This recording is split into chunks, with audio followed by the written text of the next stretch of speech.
Mike Biggs, what's good, bro? Appreciate you sliding through.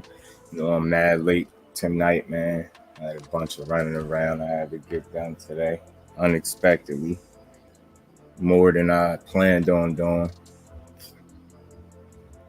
I appreciate you stopping through, Brody.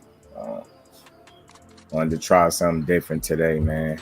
Freestyle Friday, not meaning rap, meaning let's just discuss the state of boxing as a whole, any upcoming fights, anything boxing related. You know what I mean? I'm gonna try something different.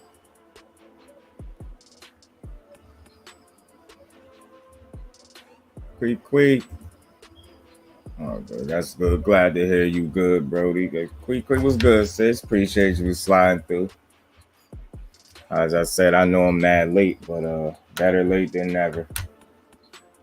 Figured we could just discuss the state of boxing as a whole. You know what I'm saying? I had somebody in my comments just talking crazy. I hope he come his weird ass through here talking like that. He's drinking and cutting up. Ain't nothing wrong with that, sis. It's Friday. Enjoy yourself.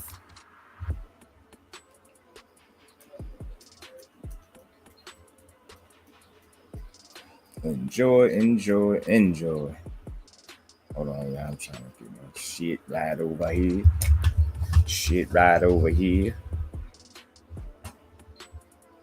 Drinking and cutting up. Ain't nothing wrong with that. MP, what's good with it, my bro? Appreciate you for sliding through on this late Friday. Turn my camera on, y'all, because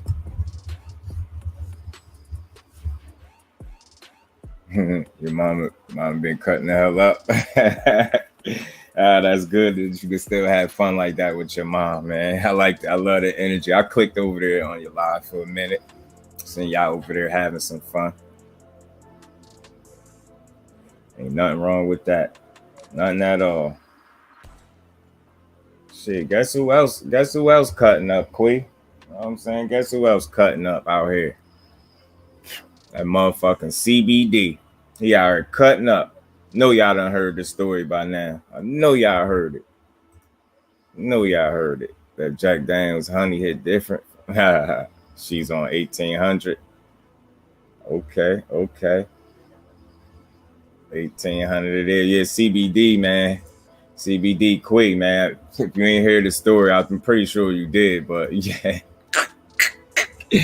about to fight Trey Songz, y'all. He wanted to shoot Trey Songz, the fair one, man. He called Trey Songz to the back, man. If y'all ain't see Blue video, this dude was about to fight. He called Trey Songz out so he could fight. He want to fight a 37-year-old R&B singer. But you ain't trying to fight 32-year-old Earl Spence. It's mind blowing, bro. Mind blowing. This dude out here paintballing. You doing Porterweight podcasting. You know what I'm saying? You doing all this shit. I don't know. I guess they had some type of words or something like Biggs. They was at one of 50 Cent events and shit. And I hear that Trey Songz, this ain't the first time he got into it with somebody. I don't know if he was alcohol involved. Most likely it was, but you know, I did hear like once he realized that was Terrence Crawford, he came to his senses. Crawford wanted him to come to the back. Crawford wanted that smoke. That's what I'm saying. That's what I'm saying. That's what I'm saying. You want to fight Trey, but Trey trying to fight. You ain't trying to fight EJ. I bet. We get it. You are getting your hand casted and shit. You know what I'm saying? Yeah. Buddy getting his hand casted and shit. He be doing everything but signing a contract. Don't seem like he want to. And you know what's funny, Mike Biggs? It don't. Not even that he don't want to fight Spence. It don't seem like he planning on fighting no more. Period. The way he moving, I swear he moving like a dude that's retired. For real.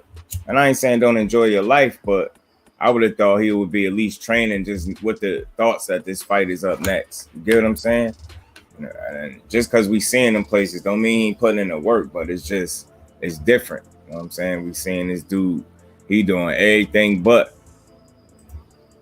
Yeah. Cuz was good. Appreciate you for sliding through. Yeah, he told Trigger Trey to step to the back, man. Trey 37 years old out here, man.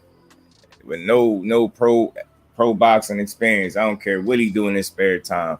He'd have got his ass beat by Bud, but yeah, Mike Biggs, it's just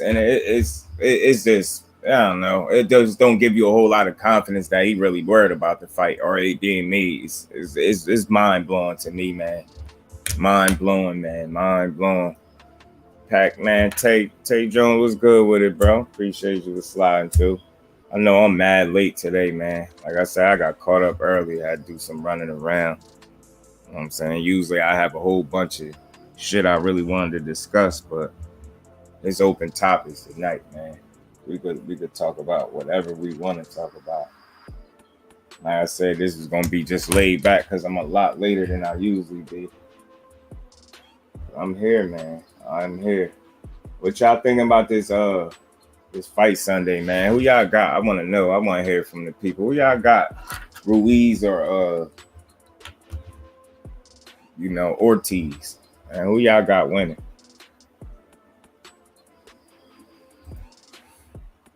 Appreciate everybody in the building. Y'all smash the like button, man. Ortiz, yeah, Mike Biggs. That's how I'm feeling too. I know he's a little old. Man, Speedy. Hopefully you have a speedy recovery, Tay. Whatever happened there, some stitches. Remember the last time I had to get stitches, man. You know what's funny? The only time I had to get stitches, fuck on my face. Y'all probably can't even really see it. I got a damn cut on my face. I had to get stitches. I don't know if I had to get staples. I don't remember, but I know I was stitched up though. That's just one day at a time till you nice and held up, man. I know that shit. And I had them shits on my face, so I felt like shit all the way until them shits came out. You got stitches in your broken ankle. Yeah, them stitches ain't no joke, man. Be sensitive as hell. You be tender as hell, man. You see, just sore out in my face, man. My face felt crazy, numb, sore.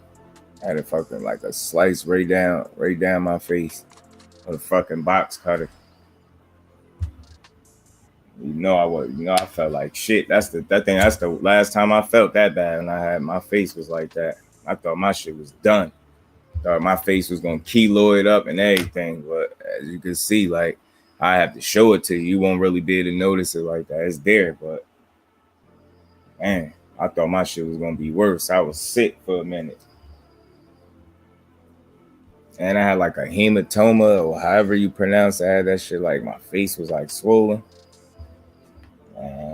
And then that's the first time I had a fucking black eye in my life. I ain't never had no black eye, not from fighting and none of that. I had a black eye from the stitch and having to get my face stitched, and then that shit made my eye black. Got them in my head and face right now. See, I can relate to the face. Tay, I definitely right here in the side of my face, my left side, right by my cheekbone. You know what I'm saying, I had some stitches right there.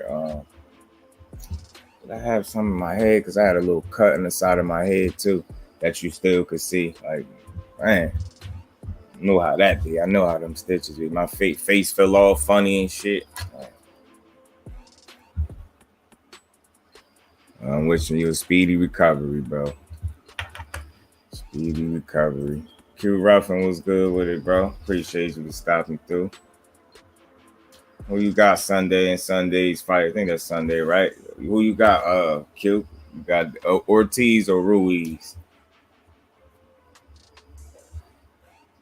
I got to go with, yeah, facts. Yeah, you do heal a lot faster than you think too, so that's a good thing. Or especially if you got the little, shit for skin and shit like that.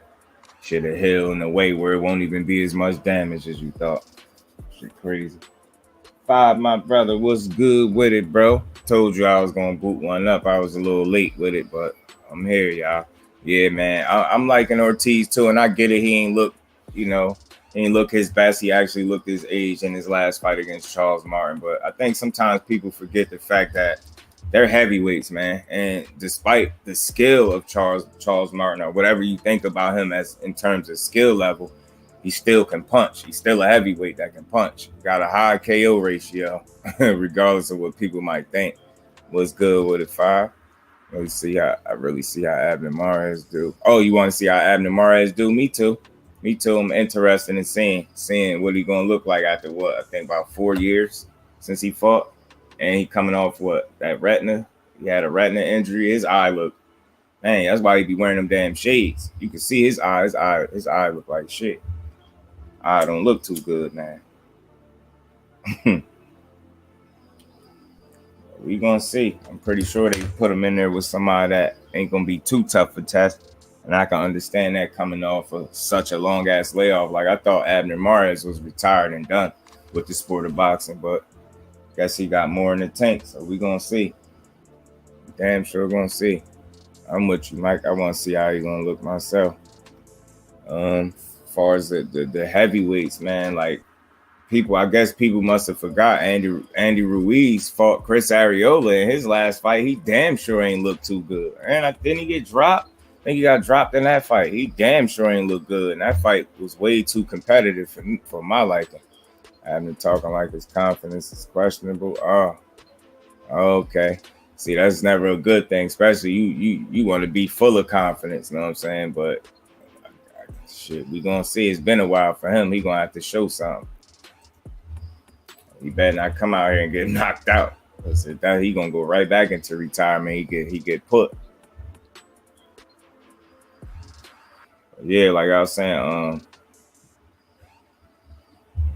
Ruiz, like, yeah, he didn't look too hot, man. He was getting touched up by old Chris Arreola too. That's a fight I think he should have made it a bit easier than that. And he went tooth and nail with that dude. He went tooth and nail with him. I thought he was gonna do a lot better. So, and then you mix that with the fact that, I don't know. I don't feel like Ruiz is as disciplined as he should be. You know what I'm saying? The guy, I don't know what his weight gonna be like. He's saying he's coming in at 270 or whatever that is. I guess I don't know if that's good or bad for that big dude, but I've seen a lot of pictures that make him look like he under 270, but I don't know, man. I don't know. Them shit's photoshopped. I don't know what's going on. You know what I'm saying? I don't know what the deal is with it. But I just don't have faith in him from a discipline standpoint. Ruiz is very inconsistent to me. You know what I'm saying? It's weird that how you coming off the biggest win of your career and you're going to come back in a rematch out of shape, which essentially you gave yourself no chance to win. You get what I'm saying? And as far as Ortiz, I know he took some damage, some real damage in them two Wilder knockouts, but still in all, Wilder's the only guy to be able to put it on him like that. So I don't know. I got faith in the old man Ruiz, man. I got faith in him, and salute the knockout for highlighting the fact that Ruiz has never faced a southpaw in his entire career. That's something I didn't know that. A little fun fact. So I'm not saying he can't adjust or he can't do well because he never faced one as a pro, but it's just something to think about. And not only is Ortiz a southpaw, a Cuban southpaw, and y'all know that Cuban school of boxing is just a little different, man. It's a very technical, fundamentally sound dude, man. And Ortiz is patient. He a patient assassin too, man. He'll use his jab, and he'll create openings, and he'll take advantage. It make you miss, make you pay a little bit in there.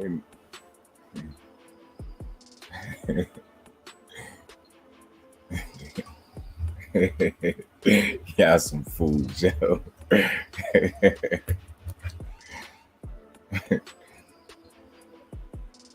Shit, Spence got that 70s porn mustache. He was ready to beat somebody's ass. And you just say fuck the haircuts for a while, and you a boxer, I assume you in a lab beating up shit. You know what I'm saying? So that's how Spence locked in. Had that little baby fro. I gotta watch knockout prediction video, man. I gotta see what he predicted, man. I gotta see who he picked, who he went with. He said red flags. Flag on the play. Flag on the play. Sis said flag on the play, man. But yeah, y'all. I know I'm mad late. I still wanted to come up here and talk to the family for a little bit. Start trying to do this like on the Fridays, like a freestyle Friday type of thing. Open topics, like a wrap up of the week and everything that been going on. Shit, Mike Biggs, that's the Poppies. They giving me a Monopoly Man mustache. You probably can't see it. It's bad because he had my shit thin as hell. My lips too big to be running around with thin ass mustache, bro. He had my shit on thin, super thin too. Shit looking crazy.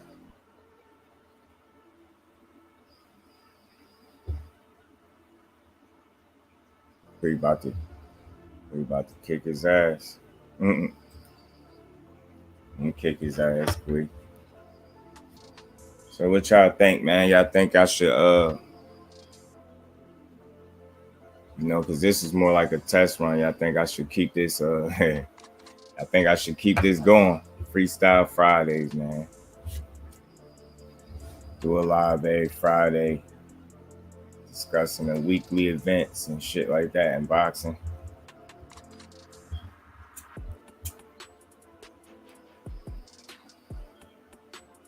I don't know how the hell Terrence Crawford almost get into a fight with Trey Songz. His ass, he went from paintballing and podcasting to going for a triple double to about to beat up Trey Songz. R&B. Yeah.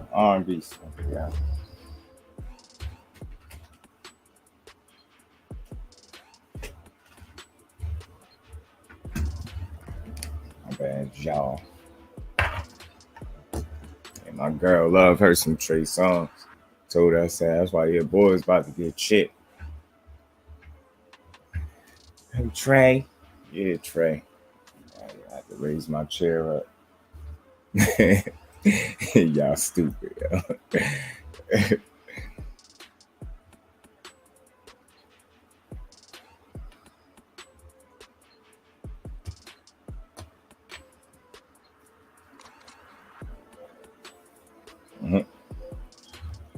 Shout out, y'all them damn jokes, man.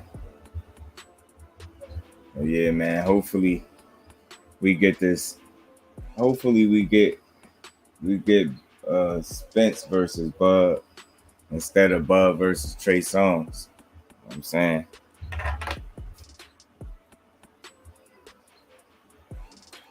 Podcast, basketball, and paintball. What the fuck is going on? That's all I'm saying. And this wasn't even. I ain't here to like bash Crawford. Nothing. Live your life, have fun. But damn, that dude. Not only is he moving like he a Hall of Famer, like retired Hall of Famer, but yeah, he moving like he ain't planning on having no more fights. Period. That shit a little concerning for people that's looking forward to seeing this fight, man.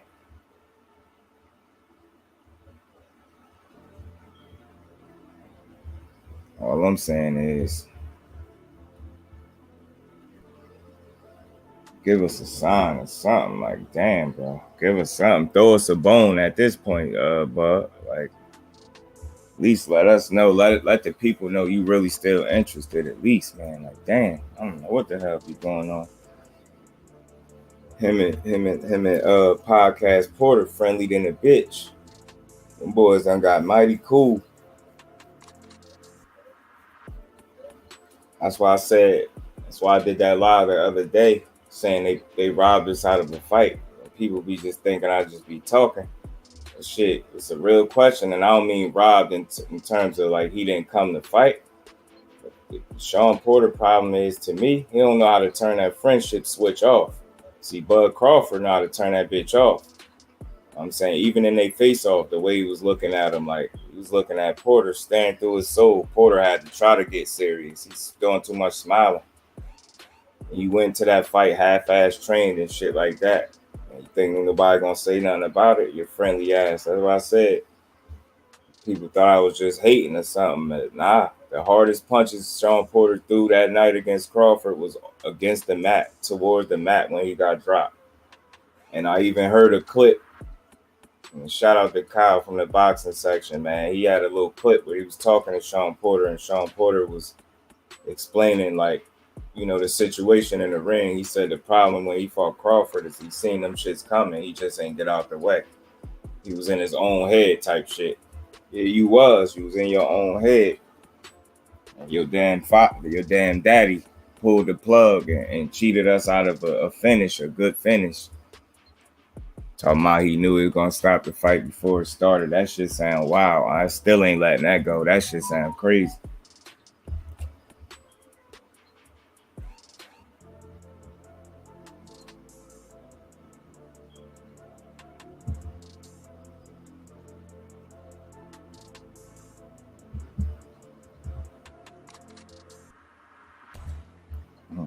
My bad, y'all.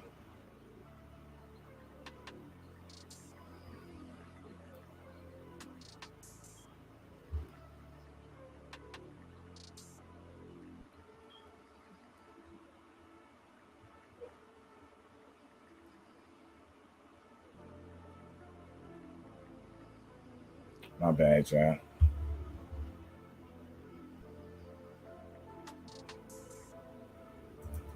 Spence Porter will forever be remembered, but Crawford Porter don't have the same stamp, and that's a fact. You know what I'm saying? And that's just one more reason why they need to just go ahead and give us that.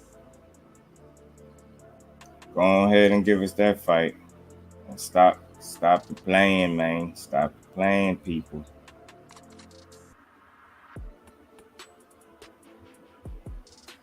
Oh shit. It felt borderline bootleg. Yeah, nah. I'm telling you, bro. That's why I was cooking on that the other day. I wasn't trying to be funny. I was like, did they really rob us out of a real fight? Because you see how that fight played out now. Not so much Crawford, because Crawford came in there still with that intent to dog him. You know what I'm saying? But it seemed like Porter just don't know how to turn the switch off all the way. Like, he ain't even catch his breath after the knockout, and they hugging Crawford, hugging him, Crawford hugging him. I'm mad I deleted the clips out of my brand section, but I had that clip, man. If y'all remember when Crawford went over there and hugged Sean Porter, and he was staring off into space like that for a minute, like listening, his ass was thinking at that moment, he just realized his father sold him out. He just realized his father would had a bet in Vegas, knockout between 8 and 10. I was joking about that, but nah, it was real that, like, now you fast forward, you see how I ain't saying they weren't friends before. I get it. I understand they was cool before, but then look how He invited him to the podcast. You got Bud up here giving us fucking real estate advice and shit. Like, bro, are you serious? This dude giving real estate advice. Boy, sign that damn contract. Do something.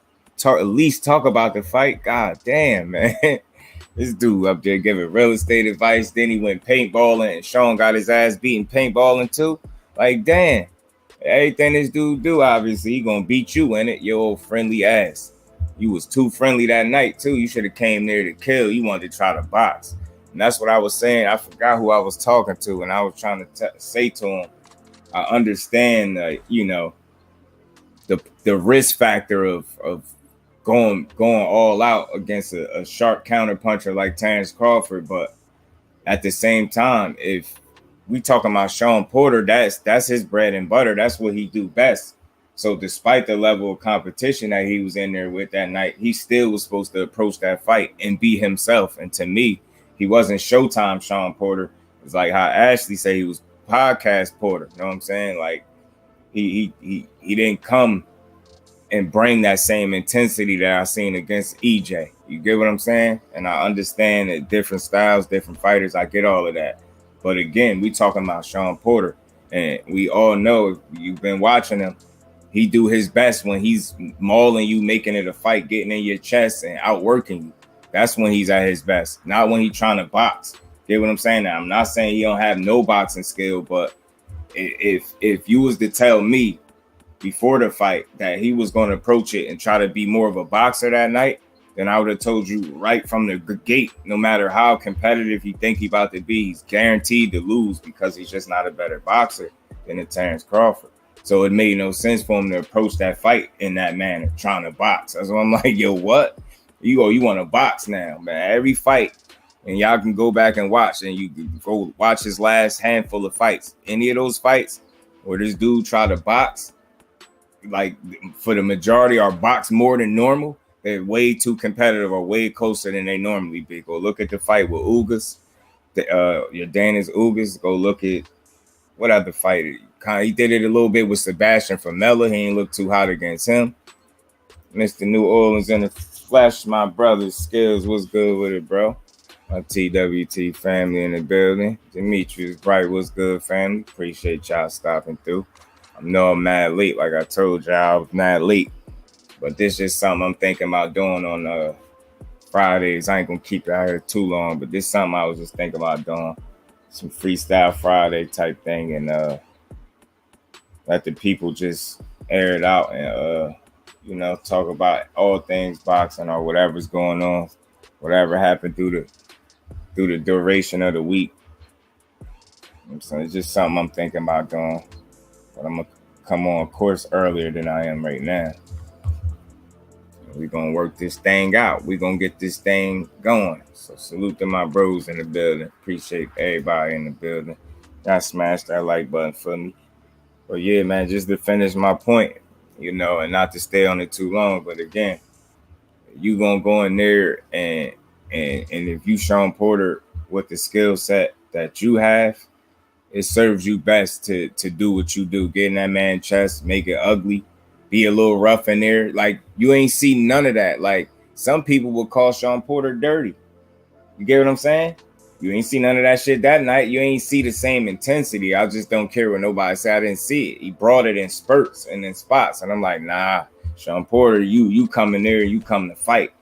And then when you look at the performance mixed with the fact that he told his pops no and he didn't fully train the way he should have, you get a performance like that. And that's why I question, did he rob us in that aspect, if you understand what I'm saying? Not like, actual robbery, but did he shortchange us? If that's a better, phrase to use. Did he shortchange us that night?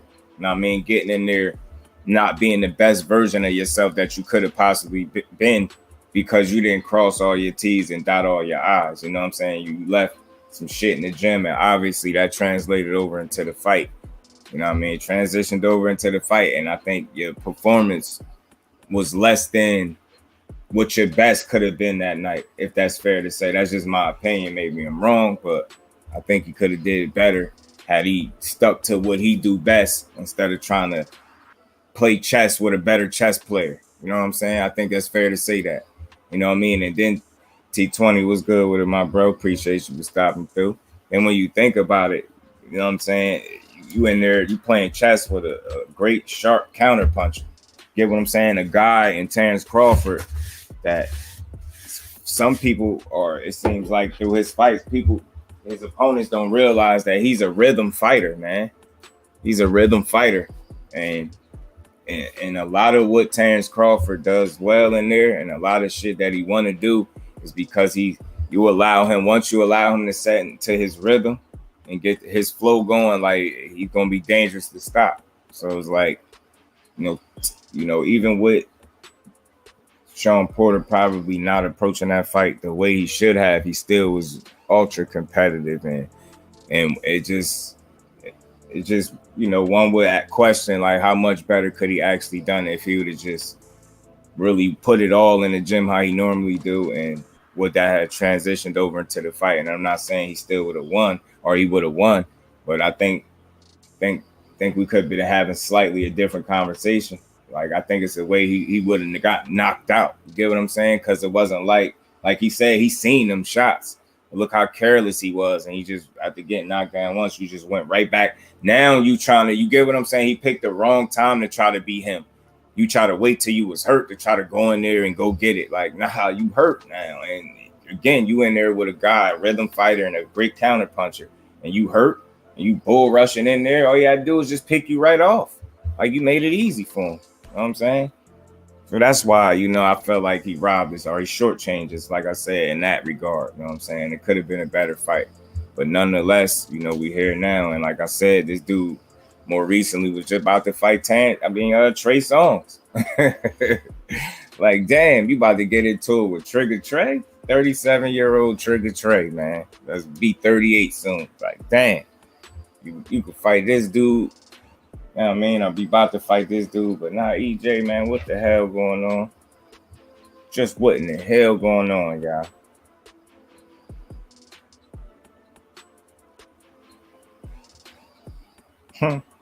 Wow.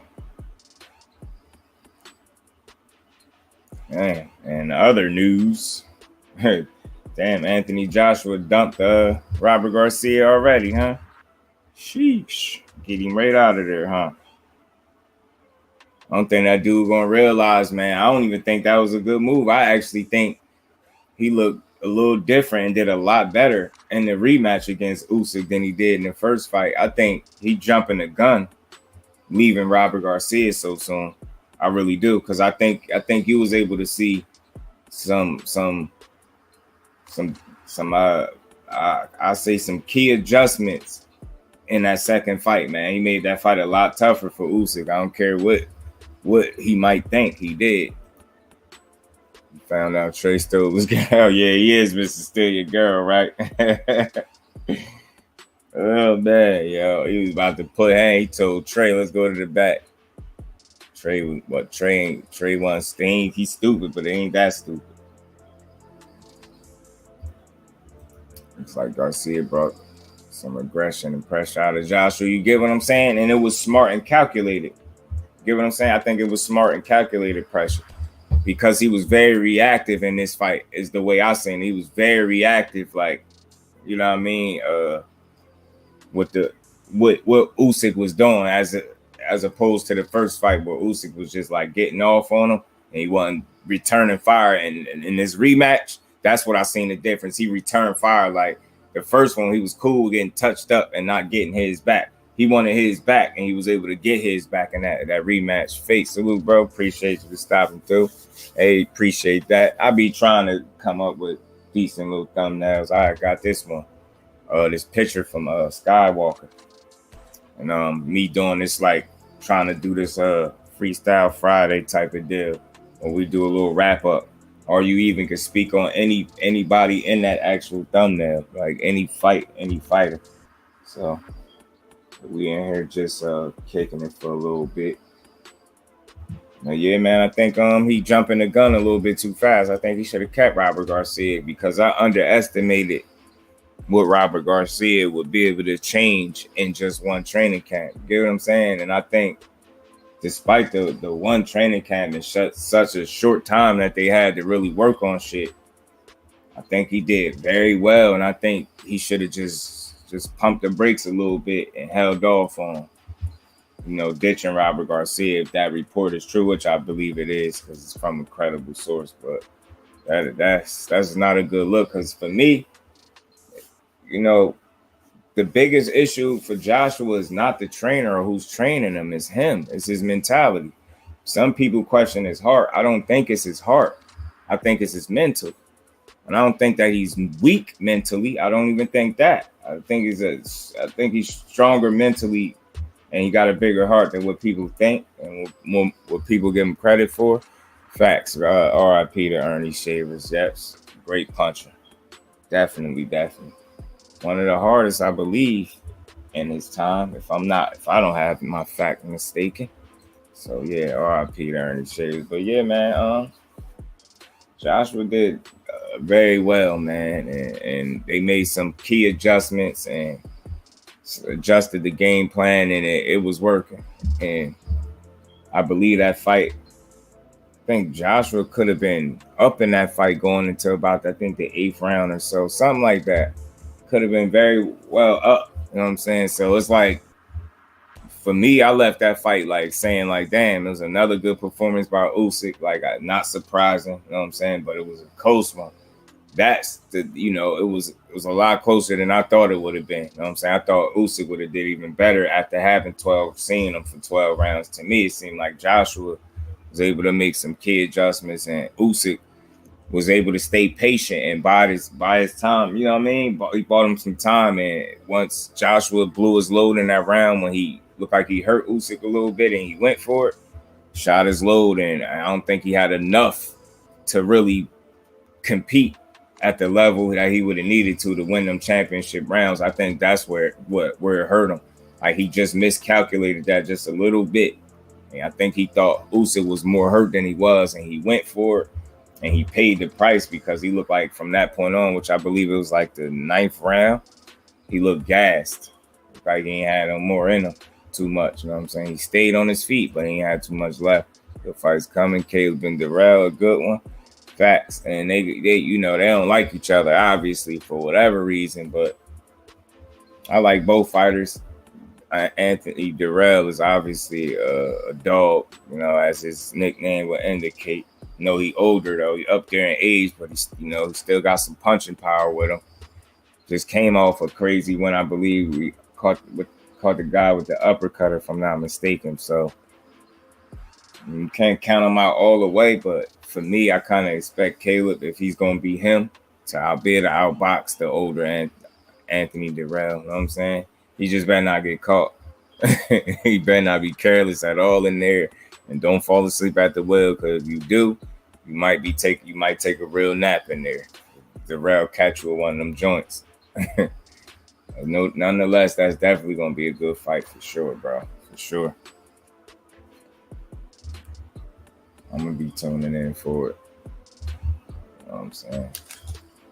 Like I said, I like both fighters. Darrell still got something left in the tank, so we're going to see just how much he got, and we're going to see how Caleb look after coming off his first loss of his career, which was by knockout to, we all know, Canelo Alvarez, who he was doing very well against before he got stopped. I mean, he was doing very well. I still got that pop, but playing boxes without emotion, and defensively he good, yeah. As you see, he did very well against Canelo, man. It's like Canelo made a slight adjustment, man, and caught him like on the head, like, and he knocked his equilibrium off. I knew it was over after that. I'm like, damn. He did that little hop and a skip. I was like, I knew he was gonna get him, man. Interesting fight. They both really wanted to, yeah. And for Caleb, like, he don't need back-to-back losses. He can't afford another like straight setback like that right now. Hold on, give me 2 seconds, y'all.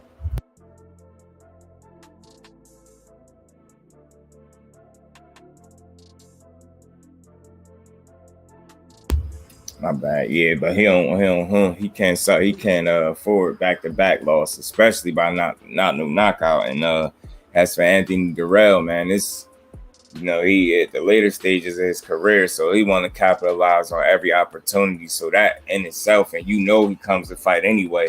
But with that, his career essentially is on the line. He gonna have to bring it, man, and I think that's just gonna make for an interesting fight. And expect to see Durrell fighting like he mean it in there. You know what I'm saying? If he gonna fight like the Durrell I know, expect to fight him. He gonna fight like this fight is his career could be on the line. You know what I'm saying? In terms of opportunities and things like that against these top-notch, top-level fighters. I plan winning though. His legs might keep him in the game. Yeah. And he better hope his gas tank don't come back and fail him, because he slow down in the back half of them fights, man. That's something I ain't wanted. Like, it's just something I seen. I ain't want that to be the case, but that's something I kind of seen. It's a little surprising. He got a tendency to slow down in the back half of fights, and he becomes a little more hittable. And that's exactly what he can't afford to do, because if you notice, he was doing well against Canelo because he still had the legs and the gas, but I think toward the later part of the fight, he became just a bit more stationary and less reactive in terms of being defensively responsible. And it led to him getting caught with that shot that, essentially led to the knockout. You know what I'm saying? But in this case, you got Durrell, I ain't going to say, I guess, naturally you're not going to think he's on the level of a Canelo. So, I mean, that already should be a more even fight than him and Canelo, you know what I'm saying? So, I mean, I think he got outboxed Durrell, respectfully, I do. You know what I'm saying? Like, again, he just got to be responsible in defense, and he got to make sure he coming into that fight with a full tank of gas. Anything less could be detrimental. He could end up losing the fight because of it. Ruiz and Ortiz going to be a war, but you people, Ruiz got abs. Yeah, fake, like, is that Photoshop or something? Yeah, because I seen Keon had that picture up. Like, I'm like, what? Abs? And then what's concerning to me, like, or just like a little red flag, is like you see that picture, but any other time you don't see this dude with no shirt on. I mean, no shirt off. He always got some baggy ass tank top on and some shit like that. Tank top look like he slept in it for 3 days straight, something like that. BC was good with it, my bro. Appreciate you for sliding through. How you feeling? It was a video. Yeah, when I seen it, Key just had a still picture. Like, it was a picture was standing there, and I seen it like yeah, damn near like a 4-pack or something. I'm like, what kind of working out Ruiz doing? And it better be legit too. Boy, man, he's looking like he slimmed down, but he said he had 270. So said that's what he was, I think, in the first Joshua fight. So. And he won. That's the one he won. So I'm guessing he coming closer to what his weight is supposed to be in the ring. We're gonna see though. But he just, I don't trust him from a discipline standpoint all the way.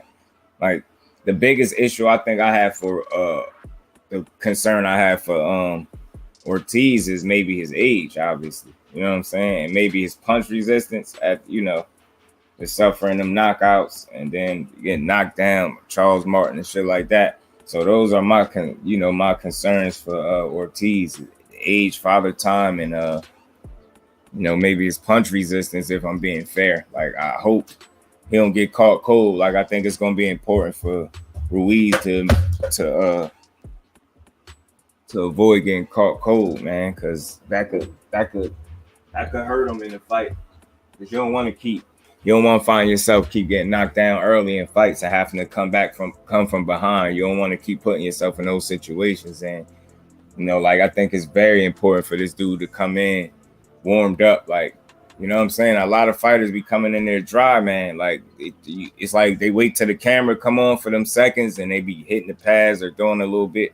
Man, be doing that shit the whole time. Like, loosen up is what I'm saying. Be warmed up before you get up in that ring. Do not get caught cold. And you got to think these are heavyweights we talking about, and especially if Ruiz is 270, that's not going to be smart for him to come in anything less than warmed up. Like, make sure you loosened up and ready to go, and you're an older fighter. Do yourself a favor by, I know that shit sound like some elementary shit, but it's real. These fighters don't be warming up the way it seemed like they used to back in the day. They don't be coming in with no You know what I mean? Working though, like that first layer of sweat, man. Shake that. Don't wait till you get up under them lights. Warm up in the back room. That's what that's for. 270 crazy, gaining more muscle than something, right? That's what I'm saying. 270, and you would think he's smaller than that. He said 270. I think Ruiz lost fat and gained muscle, and it looked like it. I can't wait to see what he actually looked like and see if that pictures was or the video was, said it was a video. So hopefully that's how he looking for real. Because when I said, when I see it was a little still shot picture. In the gym more now, maybe. But again, I can appreciate the attention to detail to try to go hard now. But the biggest issue is like where that energy is supposed to be like that from fight to fight. Not just when you feel like the fight matters. You get what I'm saying? Because like I would never understand his mentality to come into the rematch with AJ overweight. Like, you get what I'm saying? He did not do himself a favor at all, bro. At all. Like, you know what I'm saying? So we gonna see what Ruiz got left in him, and we damn sure gonna see with Ortiz. I'm going with Ortiz, man. And like Knockout said, Ruiz never faced a southpaw in his career, in his entire professional career. So no, maybe that's something to look out for, y'all. Maybe that's something to look out for. I'm gonna be paying attention to how Ortiz is able to take a punch when he get hit. Because that's what my concern is. Punch resistance, like I said, in Father Time, is he going to start looking older from here? Like, was the fight with Charles Martin an indication of what's to come, or was that like a one-off? Because I did hear, I don't know, he had some issues in training camp or something like that, and like some injury-wise or something. It was something with Ortiz. I don't think he was 100% of what he could have been in the ring or something that night, if I'm not mistaken. But I don't want to make excuses for him, but I'm just saying some shit is shit. Like, that man was able to, he had to make adjustments in training camp due to like some type of injury or something going into that fight. Then it just is what it is. At least he was still able to win it. More muscle means more conditioning. Hopefully, especially for Ruiz, right? But for him, for his sake, but I'm going with Ortiz on this one. Glad Eddie now in his corner was trying to switch up his style. Yeah, you don't need that. At this stage, you don't need that. You just refine the style that he has and work on what he already got. Don't try to switch nothing up. Because he ain't got the physical dimensions of a Canelo. Like, he's a heavyweight for one. So that shit that they doing down there, he don't need to try that up at heavyweight. This fight is a machine gun versus a sniper. I'm with you. And the machine gun would be Ruiz in terms of the hand speed, right? And that sniper would be that Cuban southpaw and Ortiz that's able to snipe. And I like a sniper. I like a sniper southpaw Cuban. I like that mix. You know what I'm saying? I know he's a little old, but we're going to see. I hope so, Mike Biggs. I'm rocking with Ortiz. And I think he's the underdog too, I believe. Got Ruiz, BC. Yeah. Oh, you got Ruiz. That's what's up. See some diversity in the chat. Yeah, I don't think nobody crazy for, picking either way. You know what I'm saying? Ortiz still got some dog. And I think he'll be all right. Yeah. If his punch resistance is all right that night and he don't get caught cold, like early, I think he'll be all right, yo. I think because he definitely think he's a better boxer. I think Ruiz might have the edge of hand speed, or just in terms of like he's more willing to throw in combination anyway. But he's going to have to work to get in because I believe he has the shorter arms for sure. So he's going to have to work to get in, and it's not going to be met with no resistance. He's going to be met with some resistance on his way in to try to get his shit off. So I got faith in the old sniper, man. If they go 12, they're going to give it to Ruiz so they can get that Wilder fight. I will hope they wouldn't rob him, but he do that. Wilder is stretchy. Wilder get him out of there. Got Ortiz, me too, 5. We rocking with Ortiz, man. Rocking with the old Cuban, the former boogeyman, Ortiz fighting for his daughter, bro. Motivation. Facts. Yeah, he fight hard. Power the last thing to go. That is a fact. Sniper, once it hits the target, it's done. You dig? He gonna be in there going for it, bro.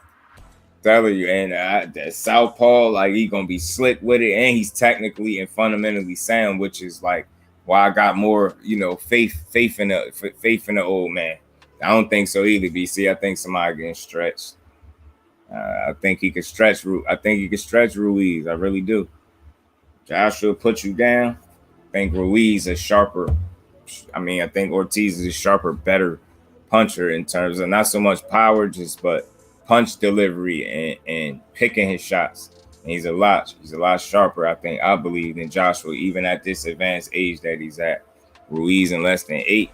That's gonna be entertaining, bro. Either way it go. You know what I'm saying? But I want to see Ortiz win this one. You know what I'm saying? Ruiz, I don't really trust him as much from a conditioning and discipline standpoint. Like, I hate when fighters or athletes, period, you try to just do it for the big one. You know what I mean? Don't wait just to the big. Be like that your entire career. Like, the way from the tone of things, like this training camp, it's like I get the feel that the thought and is he going hard? You know what I'm saying? That's the perception, that he's going hard in his training camp with the pictures and things like that. Why else would he be releasing that stuff? So if he actually is, then that might be a good thing for him, but we're going to see. But I hate to see a fighter only do it, you know what I mean, be inconsistent with that. And he's shown that in the past, especially in big fights. You know what I'm saying? Now he getting up for this one. So we going to see. Good body. Watch, buddy. Yeah, he going to have to, though. I think it'll be smart if he go to the body, BC. Think so, bro. Ortiz fighting for greater cause. You know how I feel about that. He's fighting for his daughter, man. He gonna fight hard. He ain't going down easy if he do go down. I will say that for sure. But what? now Robert Garcia is denying, criticizing Anthony Joshua. Is he crazy, bro? I'll go pull it up. I will go search for that right now and pull it up. You boy. Josh, what's good with it, my bro? Appreciate you for stopping through. I know he ain't sitting up here talking about he ain't criticized Joshua. Yes, you did. I heard you out your own mouth. What's wrong with this boy? This dude said he thinks Joshua is a little scared to get hit, something like that. And they asked him, do you think you can fix it? He said no. Like, what? What is he talking about? He definitely said that. This dude tripping. Like, we don't know you said it. You ain't gonna just sit here and lie like that, bro. You know damn well you said that, bro. Damn, Robert Garcia, boy. I see a report. So now that's probably why you're trying to cover your ass, because Joshua about to leave you hanging.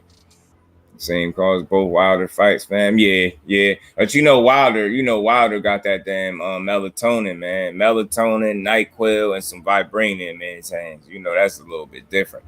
That's sleep waiting to happen. Wilder is sleep waiting to happen, bro. I swear. And I keep telling people the only time you're gonna see a record like that, what he was doing, is in a video game. He really was a human created player.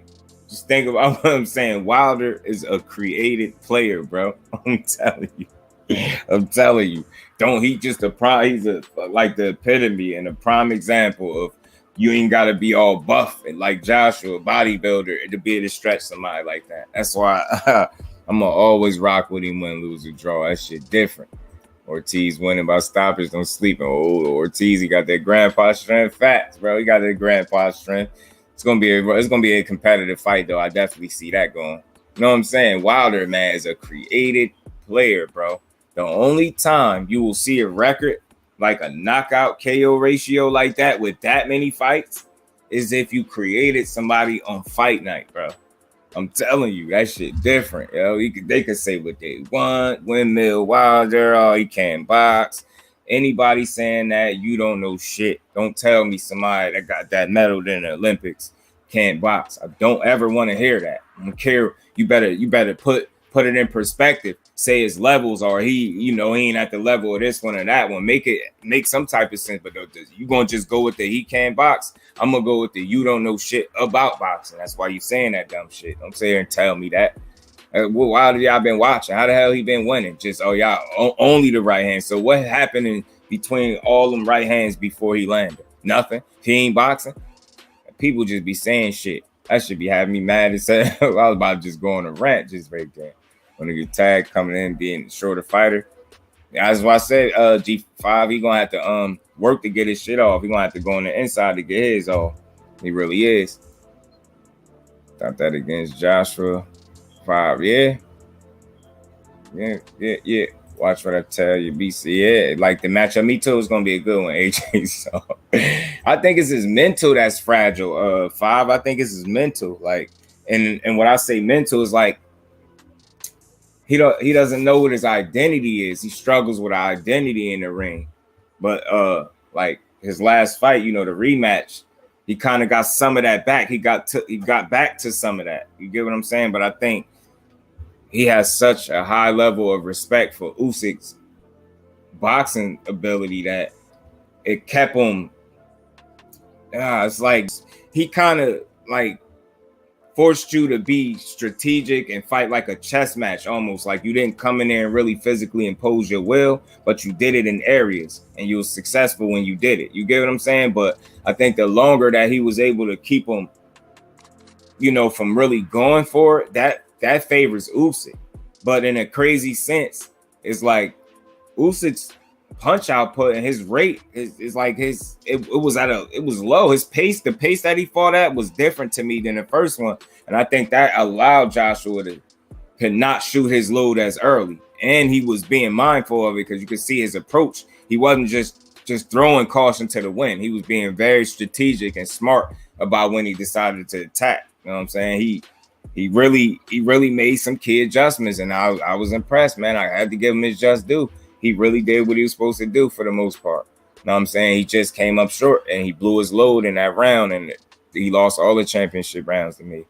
And he hasn't fought anyone with the hand speed Ruiz has. Yeah, that's true. But hey, BC, Ruiz ain't fought according to knockout, and I know he did his homework. He ain't never fought a southpaw in his career as a professional. Ruiz hasn't. And he fighting a Cuban southpaw. I know he older, but Ortiz could fight, man. Yoda Wise Crush, Mr. PSA in the building. What's good with my bro? Appreciate you for stopping through. Brian is going to take more than the speed to beat old ass Ortiz. Yeah, that's fair. That's fair. Ortiz don't do no whole lot of moving around now. He don't. That could be problematic too, especially if Ortiz's legs is right. You get what I'm saying? It looked like he had some issues with his legs in that last fight. I don't know what that was. Jay Tasker was good with it, bro. Got Andy over Ortiz. Hand speed will be the difference. I ain't mad at that. That's why we know we're going to get a decent fight. We're going to get a competitive fight, man. We're going to get a competitive fight, and that's what you want. You know what I'm saying? An even matchup. They both going to bring it because neither one of them really could afford to lose if they want to remain relevant or they want to avoid any restarts and setbacks because, Ortiz in his advanced age, as we all know, he can't afford another knockout loss. Better yet, not even a loss. So it's a lot on the line for him right now because with a loss, there's no telling where he goes from here. Like, it's only going to get tougher. But, the same thing for Ruiz. Like, he don't want to lose again, and he didn't look hot against Chris Arreola. I think Chris Arreola had far too much success against Andy Ruiz in they fight and knocked him down. He just didn't look good. Take calls. You mean like call in? You mean like a call in, bro? And what's good with it, bro? Appreciate you sliding through.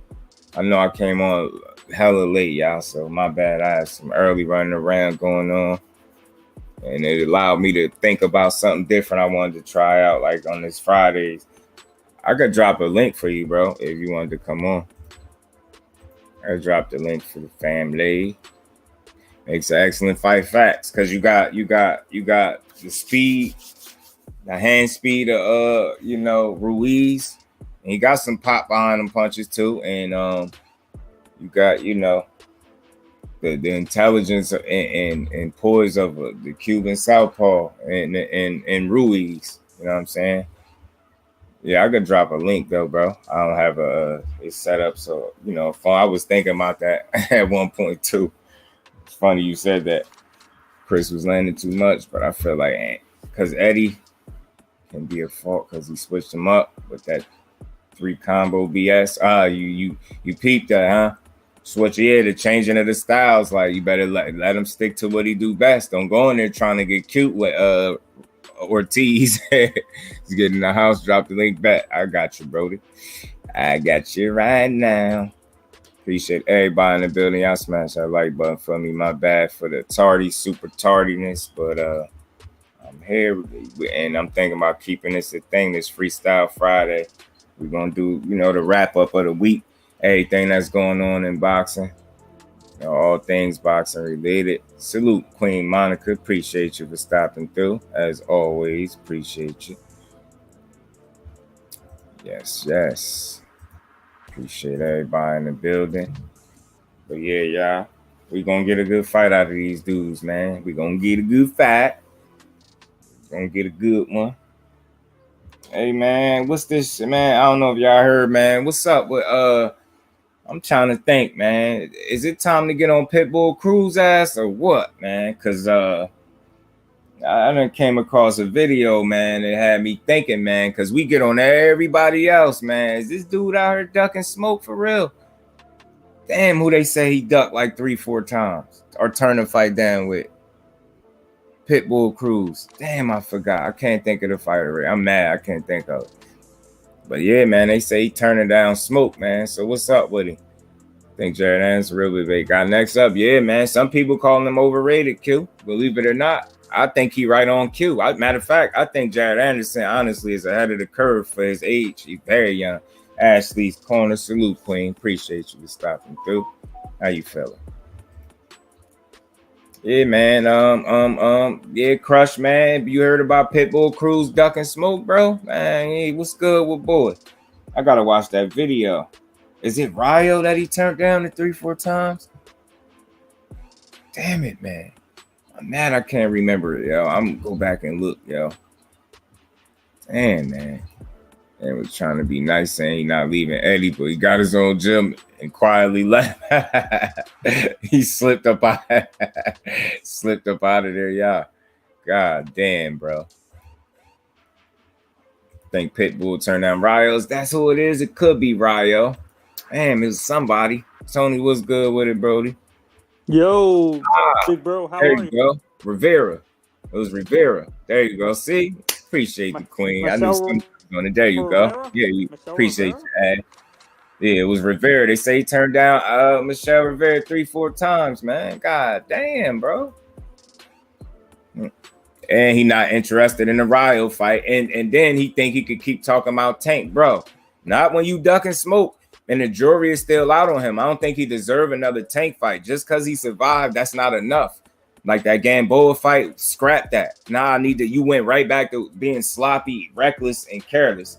Like you fought a much more composed, poised fight against Tank. So I expected, you raised the bar for yourself. So I expected to see a different type of Cruz against Gamboa. Now I know that was Gamboa, so you ain't want to play with your food, but I think you could have looked better in how you executed that night. And I'm like, nah, I want to see him against somebody else that could potentially beat him too, to see if you really deserve a Tank fight, because I don't think so. This is what I'm talking about, just what you just said about these people playing with their food. It seems I see this in boxing sometimes, where the fighter feels that they're way above the person that they're fighting, that they play down to their competition almost, kind of like basketball. You see that in basketball? That's possible. That's possible too. It is. That is. But for me, it's just like, damn, bro. I get it, but it's like, man, you've been in there with a Tank. You could have been. You was calculated. That's why you was able to have some success against Tank. So I'm figuring you take that type of mentality. You've been in there with a top, the one of the best. So it's like I expected your mentality. Maybe he didn't want to. You know what I mean? To be sharper. Yeah, you know what's odd? Maybe with the Gamboa, maybe he felt Gamboa was past it, and he didn't really have.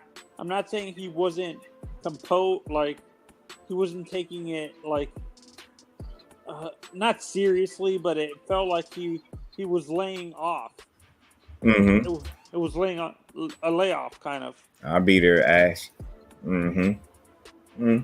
Yeah, I hear some stuff about Gamboa being poisoned too. I can't confirm or deny, but I've heard it several times. I'm like, that's wild. That's fucking wild. Cruz won that fight against Tank. Shit, moral victory. That's about it. And the Gamboa with Taker Haney couldn't could do his shit. Nah, I mean, shit. Yeah, I think if and again, it's styles make fights always, and some fights it's not always about the level. Because I think with the Gamboa fight and Cruz, that just showed me where Gamboa at right now. To be honest with you, like pretty much at the end. Gatekeeper. You know what I'm saying? Yeah, like, and then you got a guy that was ultra like wild and aggressive. You would never see Tank fight that way. So, for him, I don't expect his knockouts to come so early because he has that crazy power. It's just the way he approached fights. He's very patient. He's a patient assassin and make him even more dangerous that he don't go outside of himself to get a knockout. Like that's one thing I'm gonna continue to appreciate about Tank. Like he's hard to rattle up here. Like he stays poised and stick to the game plan. It's hard to get him off his shit. Who Israel was good with it, bro? Appreciate you for sliding through. Pitbull want to get his ass whipped by Tank for that check. He lost single-handedly, literally. Yeah, he did. And it's like, I get it, bro, but you gotta show me something else. Gamboa don't do it for me. Think he fighting Eduardo Ramirez. Ain't he fighting him this weekend, I believe? So it's like that don't do it for me either. So it's like, all right, whatever. But I just don't care to see that fight again because I don't think. I mean, 10 out of 10, Tank gonna beat him. He beat you with one hand, his main weapon. How about if I'm not sure if Mario Barrios is too big already for this division, but how about Mario moving down and fighting Isak? You know what's funny? Somebody brought not that fight up, but somebody brought up Barrios, and it was interesting because I don't think, despite what Tank did to him, I don't think a lot of people would be anxious and to jump in there with him. They could say what they want. I don't think so. I think it'd be a real facts, Ash. I think it'd be a real threat for some people, man. For real. That'd be crazy if they could make that happen. But shit, I mean, like I said, Pitbull, you can't be turning down no smoke, man, because you've been in there with Tank, so why not? I mean, if you beat somebody else, you beat a Rio right now, something like that, man, you will really be demanding some shit right there. I know that he a prospect still, but that'd be a statement if you was able to do something with him. I don't see it though. I don't see it. How about I was gonna say Ryan Garcia versus Pitbull. You say Ryan Garcia versus Pitbull? Yeah. I thought we was gonna get that at one point. I really did. I'm mad that we didn't. Gamboa 39 when he fought Haney, 37 when he fought Tank. Yeah, he's an old dude, old guy. Actually, Jerry, let me correct you. Gamboa is actually in his early 40s. He's saying when he fought Haney and Tank. He said the ages he was at when he fought them. Yeah, he was just an old man, and like again, I think with Tank, again, you gotta think when you can go two ways when you getting in there with Tank Davis. You can either be scared and that's gonna get you knocked out, or you can actually come to try to fight, and that's gonna still probably lead to a knockout. And Gamboa at least with these Cuban fighters, like these older guys, we need to realize some of these guys maybe have fake papers and stuff like that, and maybe it says he's 39, but he's actually really in his late. Oh, you talking about the ages? Yeah, Isaac versus Barrio equal war. Yeah, because Cruz gonna force that.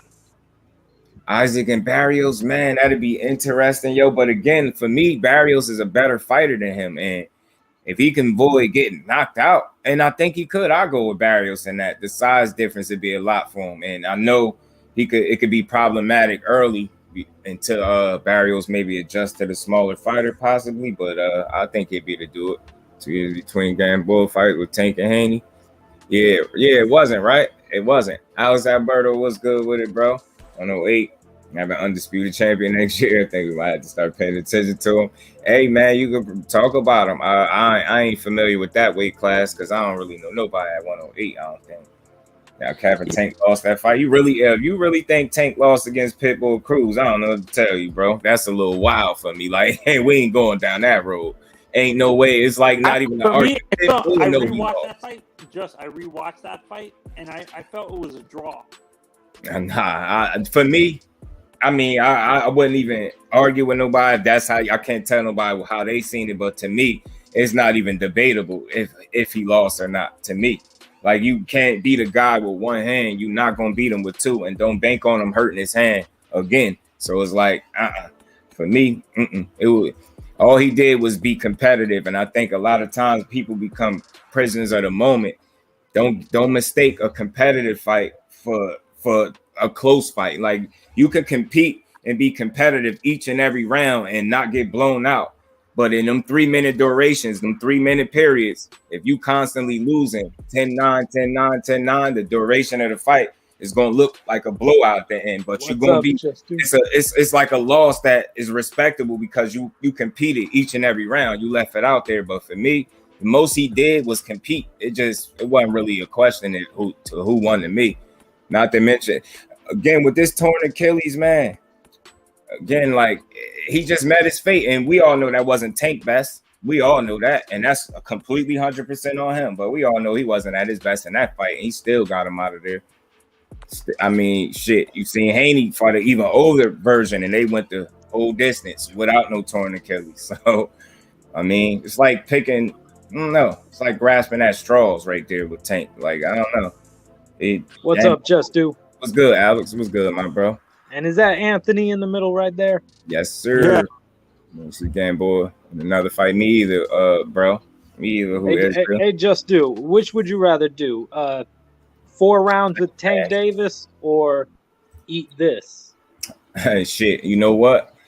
I hate spicy stuff. I'm going 4 rounds with Tank, bro. I'm going 4 rounds. Tank will have to stretch me. Oh, you need that link again, Brody? I got you. Yeah, I go 4 rounds with Tank. I ain't eating that spicy shit. People about to die. I don't watch videos crying, laughing, watching people eat them chips, regretting it. Yeah. What's up, Monica? Respect to Monica. All the ladies in the chat on a Friday night. Again, man. Yeah, I'm gonna say this. I gotta speak on this because this for me, it's no reason to ever tell me to watch the fight with no bias. I don't care about the commentators. I always wish that it's a button one day they come up with where you could just mute them and we could just hear the fight. But no bias. It's like I learned more in that Tank fight against Cruz than I learned in any of his other fights previous to that. And that's one thing that showed me. You've seen a little bit of everything because Cruz has some success, but I think don't mistake that for him winning the fight. There's no way in hell did he win that fight. Tank was making his dude miss, slipping his punches. Yes, he got caught. He took him very well. He ate him, and he pretty much outboxed this dude. You seen footwork, defense, a chin. You know what I mean? You seen poise, patience. He didn't get rattled. He told his corner his hand was hurt. Calvin Ford told him, I don't care. Use the other one. What did he come out and do? You get what I'm saying? Use the other one. Yeah, it's like, I don't know. It's not even a real debate for me if he won that fight. You know what I'm saying? And I'm telling y'all, because y'all didn't see a knockout, y'all like, oh, no, don't be confused, bro. He did not do enough work. Tell me the rounds that he won against Tank, and I'll go back and watch that shit immediately. Like, it's not up for debate for me. For me, it's not. It was a competitive fight, but that dude wasn't nip and tuck like that. You know what I'm saying? And what's up, Crush? Facts, Q. What up? Would you rather go for pounds? Hey, you low on the volume. We could barely hear you, man. Navarrete. Man, I'll get in there with Navarrete just because I want to check his chin. If I land one shot, and I'm cool. If I land one on him, I'm good. What's going on? I'd beat Navarrete's ass. Navarrete? Yeah, I'd beat his ass. Yeah, man. It was a similar Gary Russell. Yeah, facts, Q. And that's what I'm saying. And that's a great example because people really be prisoners of the moment. Like, watch. Once that man hurt himself in that fight, Magsayo was very ineffective. And look, he went and lost his very next fight, which I knew he was going to do. Man, forget about Pitbull Cruz. What about Michelle Rivera, man? Give him the fight with Tank. No. Yeah, I mean, because I don't think you really need to see it, though. You don't get charity points if you get injured in the fight. He don't need charity points. He won the fight. Like, that ain't even a debate. Like, low-key, Just Do, I think Michelle Rivera could outpoint Tank if he's on his best night. I say this. For me, Man, I'm telling you, I'm gonna keep saying it. I think people need to realize this. Tank boxing ability is underrated. Michelle Rivera is good and he can box. He's very technically sound. He's well schooled. Yo, the kid can move. He can box. He places punches well. So he got a lot going for himself. But I think, especially after me seeing, and I know this is a one-off, but I seen a fight where he got put down. Like, I'm just one of them people. You show me that once, and all I need to know is that guy that you fought wasn't no crazy puncher, and he's a fairly unknown dude, and you was on your shit. If you allowed that shot to be available for him, and he's nowhere near on the level of a Tank Davis, he'll get himself hurt. I think Tank his success will come early. You get what I'm saying? I think the height reach, because Tank is a small dude, but man, I'm confident in him against any of these dudes. He at the worst, he in a 50-50 fight. And like I said, if you had to play the lottery tomorrow and they told you your odds was 50-50, would you play it? See what I'm saying? So I don't know. I like that fight for Tank because I think that's one that you would have to respect. You wouldn't be able to necessarily knock it. You know what I'm saying? You would just have to give him his just due on that. Oh, is it right? A debate, man? Believe Cruz won. See, that's why I don't really argue opinions. I just say that's what you seen. I mean, even the judges. I mean, what we gonna say? Just because the judges seen it for him, it was biased or they was cheating. No, that man just didn't win. What rounds did he win? For him to win that fight, he would have had to win. So you're telling me Pitbull Cruz won 7 rounds against Tank? That's what you're telling me, because that's the only way he could win the fight. You get what I'm trying to say? Like, how else did he win the fight? There's no way in hell you seen 7 rounds for Pitbull. I know you playing. You can't be serious. I ain't never heard that. 7 rounds. Just think about that. He beats Tank 7 rounds out of 12. Ain't no way in hell, bro. Ain't no way in hell. What about we need to talk about Ryo, man. Ryo's fighting on the same night. This is the second straight time. Yeah, I'm done with that one. You said Pitbull Cruz won 8 rounds and Tank won 4. Yeah, I don't know if you joking or what. Like, this is the second straight time they're putting Pitbull Cruz and El Rayo on a card. And when they ask Pitbull says, Jose needs to earn merit for that fight. Man, like, Pitbull knows what PBC is trying to do, trying to put him against Valenzuela, and he doesn't want the fight. And Valenzuela called him out on it.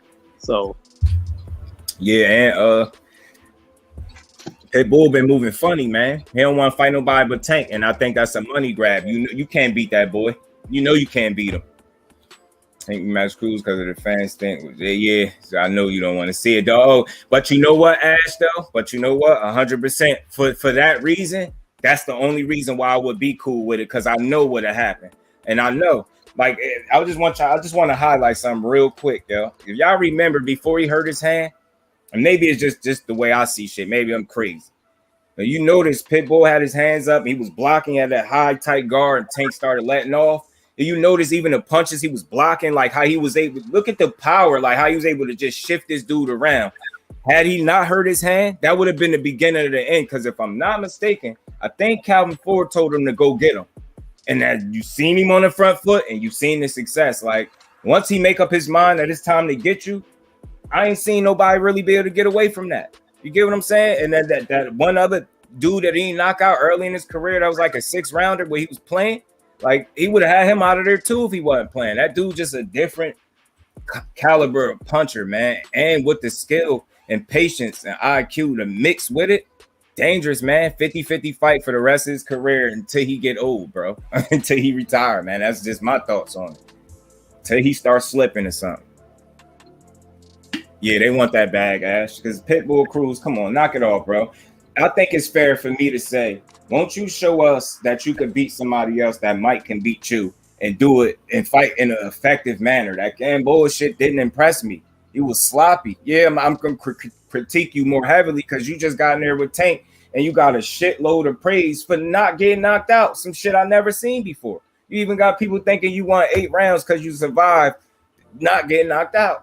You get what I'm saying? I would. That's the only reason I would want to see that. Just because I know Tank won't leave no doubt this time. He beat that boy ass, man. Y'all know he ain't on no Tank level. You know that. You gotta know that. Like, you don't need nobody to tell you that. Do it. How many Crush. losses he got? Like 3? Do it. What's good, my people? Oh, my bad. 5 was What's good. up, G5? Ain't nothing, bro. Like y'all gotta stop with this with pressure. Just because he is a pressure fighter, bro, doesn't mean that that's educated pressure. Just because he's coming forward doesn't mean, oh, it looks like he's coming forward. Oh, he's winning the round. When you got a pressure fighter, if you can fight off the back foot, you'll let him come forward and counter his ass. Activity. You know what I'm saying? You got to understand activity and pressure. You know what I'm saying? Just because the person coming forward does not mean they're going to win the round. And you got to land punches, bro. Not just come forward. Got that bobbing and weaving, yeah. Tank he had a little problem adjusting with that. It's the first time, or maybe the first time in a long time, he actually was the bigger man in the fight, the taller guy. And you got to do bobbing and weaving. Yeah, he had to adjust to that shit for a minute. Make no mistake about it. He had to. That's something he ain't seen. He ain't had to deal with that yet. But when the adjustment was made and he was told to go on the front foot and go get him, what did you see? It ain't like Pitbull Cruz defensively sound enough to avoid getting punched on. You showed me a fight where he ain't getting hit, and I ain't talking about these ones where he able to just go in there and blast people out, where he actually got a fight. Yeah, I ain't a believer that he'd beat him. I'm not. They say 5 times in a row. Shit, they ain't gonna fight Tank 5 times in a row. Money good, but they ain't trying to get hurt. Shit, 2 times is gonna be a cap for people with Tank. They not trying to go through that shit more than 2 times. The only thing that fighting Pitbull Cruz would do for Tank is shut up people that just running their mouth. Other than that, you would have to think about the other shitload of people that will be critiquing him for fighting him again. All right, it does nothing for his career. It really don't. You was fortunate enough that the man hurt his hand slipping that uppercut in there, and you was able to think y'all hands hit each other or some shit like that. That's why you was claiming you caused the injury, because I believe it was a still shot picture. He still got it on his Instagram where Tank, their hands collided, and it's something that could happen. You know what I'm saying? But aside from that, yo, that's some freak shit. Aside from that, your ass is on your way to getting beat up, and you know it. You know it. You know it. You wouldn't have been able to last, bro. It's just that's what it is. Once he can hit you, that's it. Show me that you're gonna last. And you his size, like you smaller than him, man, you would have fucking knocked him out, yo. Let's not play. That dude ain't got some type of chin that can't be cracked. He's just fortunate that man hurt his hand before he could get the job done. That's all. He gonna watch.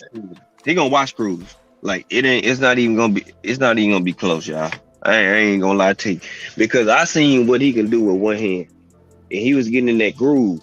Because them first half of the rounds, yeah, he's finding the rhythm and the pace and the range of his punches. You know what I'm saying? He had to learn how to punch down for the first time, and probably since he was a kid. Who's shorter than Tank fight? You know what I'm saying? He's used to his body is trained to punch up. AG5, let me answer Joey's question about fighting Raleigh. The Raleigh fight was mandated. That fight, you know that, right? That did the most pay-per-view buys in Tank's career, him versus Raleigh. That did the most pay-per-view buys. More than Barrios, more than... actually, shit, it just showed what Tank's star power is, if you want to be honest. See, when you talk about Tank... we got to give our just due to Raleigh. Different. We got to give our just due to Raleigh. His shit talking... brought that fight. Got him a fight. It was shit. They got him a fight. It got him to fight initially. Then they had to come and mandate it. So Tank went there, and he didn't want to fight him. He didn't want to fight. He was like, "Yo, they really want me to fight this dumb motherfucker." He didn't want to fight him. But you got people that will take that and be like, "Oh, he ducking." You can't win when you tank. You don't knock somebody out. Well, he didn't do it to Pitbull. Man, kill that shit. You don't knock everybody out. You don't. Nobody. You don't knock everybody out. Y'all know how that go. And he was fortunate because he would have. Make no mistake about it. I truly, wholly. I'm not just saying this as a supporter of Tank. I'm a supporter of boxing more than I am of Tank. Yo. I truly think without him hurting his hand, that dude was on his way to getting knocked the fuck out. I truly do. I do. There's nothing in my mind. He's not that type of defensive fighter that could keep somebody like Tank up off him. What he got that Tank don't got? Shit. Like we talking about levels here. This make no mistake about it. The success he was able to have was in large part due to an injury, man. We all know that. If you seeing something different, but essay, he fight like he a Mexican warrior. He's Mexican Mike Tyson. Okay, right. Hey, but let's keep it a book. before Tank got hurt, the tide had already started to change. That's what I want people to realize. Yeah, say it again, Tank bro. had found his rhythm. And then he hurt his hand. Man, he was on his way to put a hurting on that boy. He told him to go get him, like yo. you said. Look at the sloppy shit against Gamboa. You fight like that against Tank, you will get stretched in the first 6 rounds. Come into that sloppy against Tank, you get or less. You know what I'm saying? Because I ain't gonna lie, I don't think he can duplicate that performance against Tank, bro. That's my thing. I don't think he can duplicate it. I think he can, probably try to tighten up a little bit, but I don't. The debate is not even worth talking about. What did the judges say? So it don't matter what one person say. No fighter thought Tank lost. Fucking Pitbull know he lost at the end of the day, bro. Like the whole notion that he won 8 rounds, that showed me where your mind is at. There's no fucking possible way on this green earth that man won 8 out of 12 rounds. And the fact that you saying that is making me not even want to like speak boxing with you because you bogus, bro. Like you bugging out. 8 rounds. Just imagine Tank losing 8 rounds to Pitbull Cruz in that fight that we just watched. So they just robbed Pitbull Cruz. That what you saying? But here's an issue, Hold on, real quick, rounds, bro. He's saying that. So you basically saying Cruz watched Tank. All right, I rest my case. Yeah, chop top. Roller can't do numbers, bro. Chop top. What's good, bro? Roller can't do numbers. That was all Tank. You let Roller with somebody else. It's gonna flop. Rolly brought the. I don't know, man. Like he might be getting a little too much credit for his trash talking. Like he trash talk, but he's a fool. Like let's not make no mistake about it. And just like Ash said, watch his views in his next fight if y'all really think he can sell. And that's no slight to Rolly. We just know it. This never even been a conversation until he fought Tank. Now it's possible that it can work for him in like a stimulus package, maybe some odd way that he created some type of interest in seeing his next fight to see what he do. But no, the numbers won't even be close to the same. I don't even think it's worth talking about. Not getting KO don't count either. That's a fact, Kill. That's a fact. Yeah. Things that he won. Cruz is dumb. He turned down Smoke 3-4 times with Rayo until he showed me that he gonna fight somebody else besides Tank. I ain't trying to hear it. He better focus on Eduardo. They only got to fight him coming up a couple days or something. But here's the thing with Tank. Tank, by the time he fights in December, turns 28 years old. Right now, he's older than all of the upcoming 135s. He's older than Keyshawn. He's older than Devin. He's older than Ryan. He's older than all of these guys. Michelle Rivera, Frank Martin. No, he's not older than Frank Martin, but he's older than Rayo. He's older than Pitbull Cruz. He's older than all of these guys. So I wonder how many more years he can keep this up before it catches up to him. Or by that time, he might be at like 140 or 147. You gotta look. No, he ain't going no 47, bro. At max, Tank will stop at 40. He ain't going past 40, bro. I don't think so either. He's just too small. Okay, but as far as the age thing with age thing, bro, his style ain't nobody really hurting him. You know what I'm saying? He took the time to practice at this point. He stay in shape now. They can't say he having fat camp. He dedicated to his craft, whether we like the opponents or not. The dude in the gym, he putting in work. You know what I'm saying? Ain't nobody really hurting him. So long as he keep this up, bro, he can be going till he about 35. He in his prime right now. You know what I'm saying? He 3 years into his prime. So he just again, bro. You can't say somebody is watching a fight with bias because their opinion don't line up with yours. That's weak. That's because I could say the same thing about you. Matter of fact, I could go a step farther. I ain't never heard nobody at all say he won no fucking 8 rounds. This conversation is dead, yo. It's over with. I ain't talking about this shit no more. It does nothing. It's counterproductive at this point. I hate those kind of conversations. He won 8 rounds. You could keep that and run with it, but then he said he a Tank fan, bro.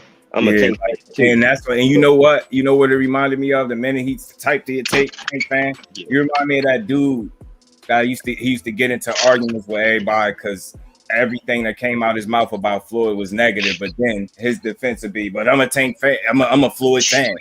Right. Boy, I used to be, man, my uncle got gloves signed in 19 years. Man, shut your ass up. Ain't nothing you ever said about Floyd been positive. How the fuck are you a fan? Especially saying somebody beat him 8 rounds, that's giving the fight to Pitbull Cruz. That's saying he got washed. That's damn near dominated. That's being dominated. He won twice as many rounds as Tank. Imagine that shit. I ain't never heard nobody say no shit like that. That's bogus as hell. What? Fuck.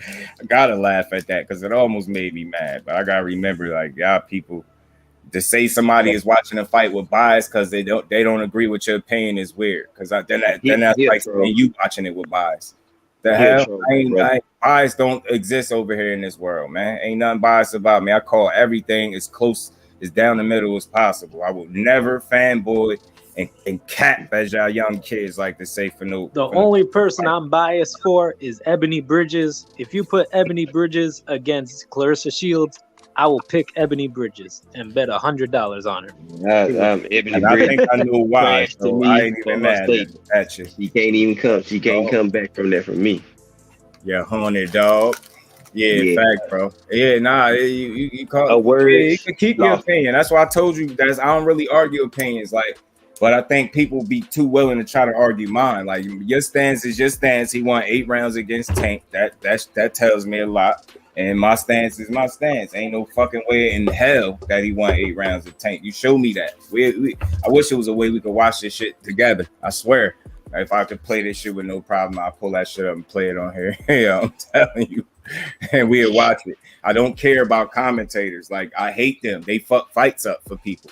They really do. Especially when they have agendas and narratives that they're trying to push. They never call it down the middle. I've literally, what fight was I just talking about? Oh, when I went back and rewatched Regis and Josh Taylor, I literally watched the commentators talk over Regis Prograis work and like treat it like an afterthought. But then when Josh Taylor did anything, it was super hype. Just think about what that do to somebody that don't understand what they watching. And it's obviously a lot of people that don't understand what they watching.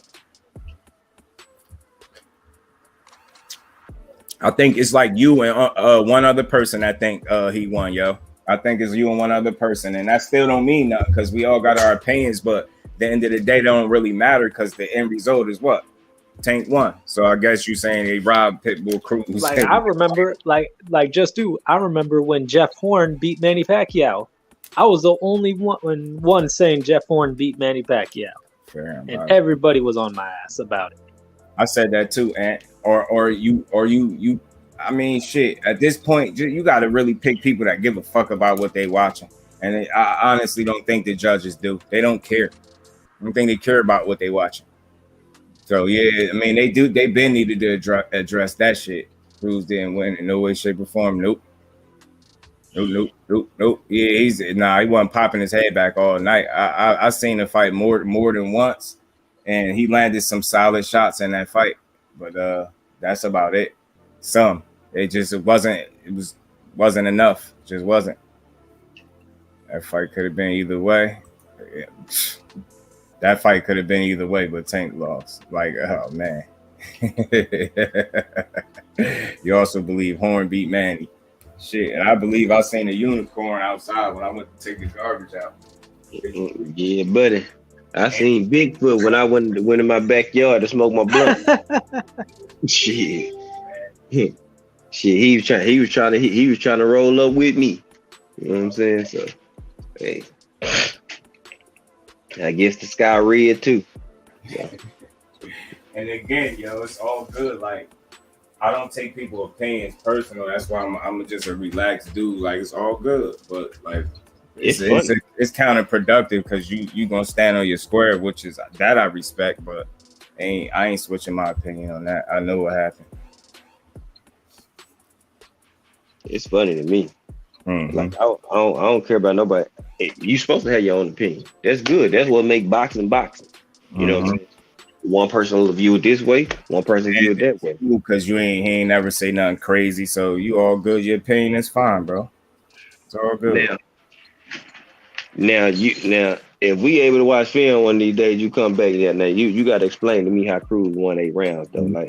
Like that. That's kind of mind-boggling. You know what I'm saying? Like, the second half of the fight, you know what I'm saying, was pretty much taken over by Tank. But I mean, I digress on that, man. But Just Do, I want to give you a shout out when I suggested that Abner Mares and Hector Garcia fight. You were the first one to co-sign that with me. Yeah. Shout out to you. That's just If Abner wins this weekend, because the dude Abner's fighting, it's like much bigger than him.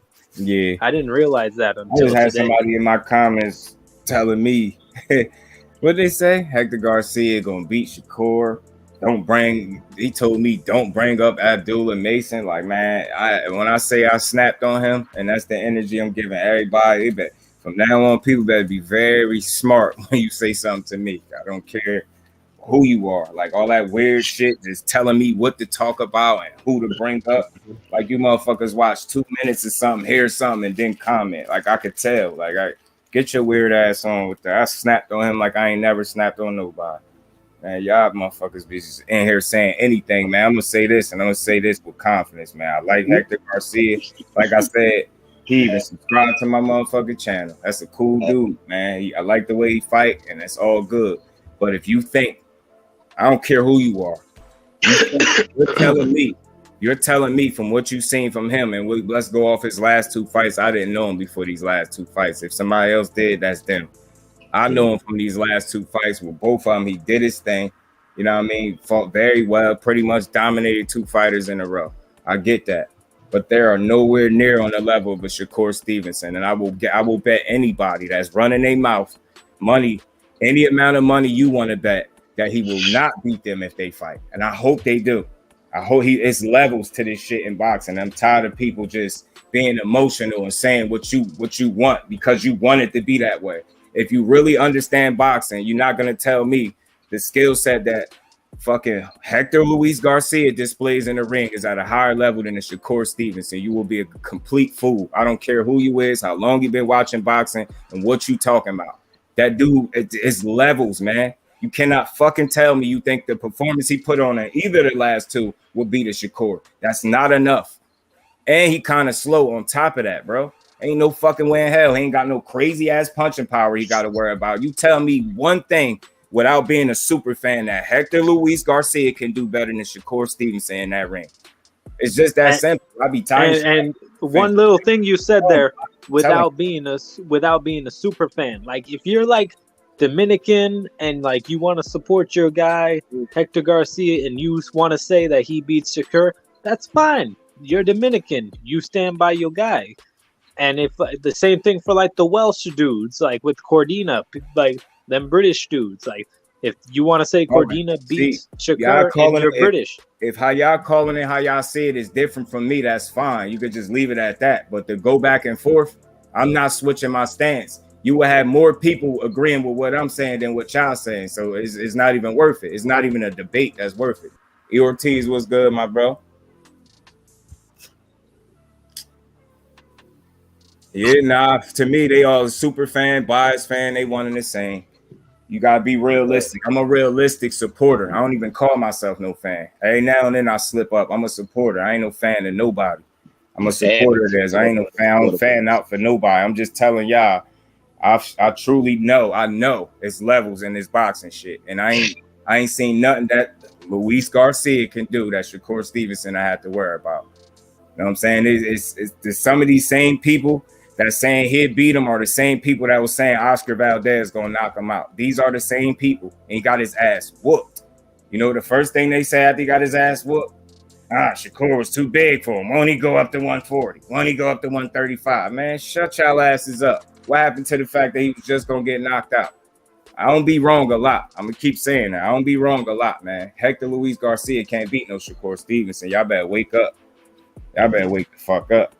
Yeah, Shakur gonna style on that boy. Are you guys like G5? Let me address this question. Hold on real quick. Oh, okay. Jared Tess talking about how did Tank take over in the second half of the fight and he hurt his hand. Easy. Foot movement and outboxed him. And counterpunch with one hand. Mm-hmm. That Ring IQ. You seen, that's why I said if y'all really was watching, you want people talking about watching it non-biased. Watching it non-biased is understanding that Tank showed you more in that fight than any of them other knockouts. That's watching it that because instead of just saying he lost 8 rounds. Ain't no fucking way. That boy showed you everything that people ain't think he had, man. He got clipped with some good shots. Yes, he did. Pitbull Cruz can punch, and he was coming to fight. He was being calculated and smart because he knew who he was in there with. But he could sit up there and say he won that fight all he want. He's smoking crystal meth. Give a fuck what he think. And that's the only reason I want to see that fight. The more people push that false narrative that he won, and now I even heard of Robbie. That's the first time I ever heard that. Go ahead and put his bitch ass back in there then. Because ain't none of y'all going to convince me. So now y'all going to tell me you really think in a rematch Pitbull Cruz going to be Tank now? Come on, man. Y'all shouldn't even watch boxing if you believe that shit. But like about Shakur, do you guys have any like nervousness about this Consensual fight? Like I just have this weird feeling Consensual is gonna give him trouble for at least again, bro. The first 4 rounds. Fucking levels. He gonna beat that boy ass. Watch what I tell you. He gonna watch what I tell you. And I'm saying this with calm. So glad this fucking fight coming. Watch what I tell you. I remember Just Dude said it. He gonna beat his ass. And if he get off on him too early, it's gonna be very dominant from an offensive standpoint. You're gonna see him get crazy on that boy. This gonna be an easier fight than what's the name? Than the Valdez fight. Yeah, in my opinion. Just because he's not like, I mean, he gonna want to try to box. He gonna try to use his range and try to. You're not gonna outbox Shakur. So you're gonna miss and you're gonna get countered. And when you miss and get countered, you get frustrated. And yeah, but G5, he has a gold medal. Fuck that gold medal, bro. But it's levels to this boxing. You telling you. They just fought. I don't do triangle theories, but they share a common opponent. Look at the difference in the performances. Yeah.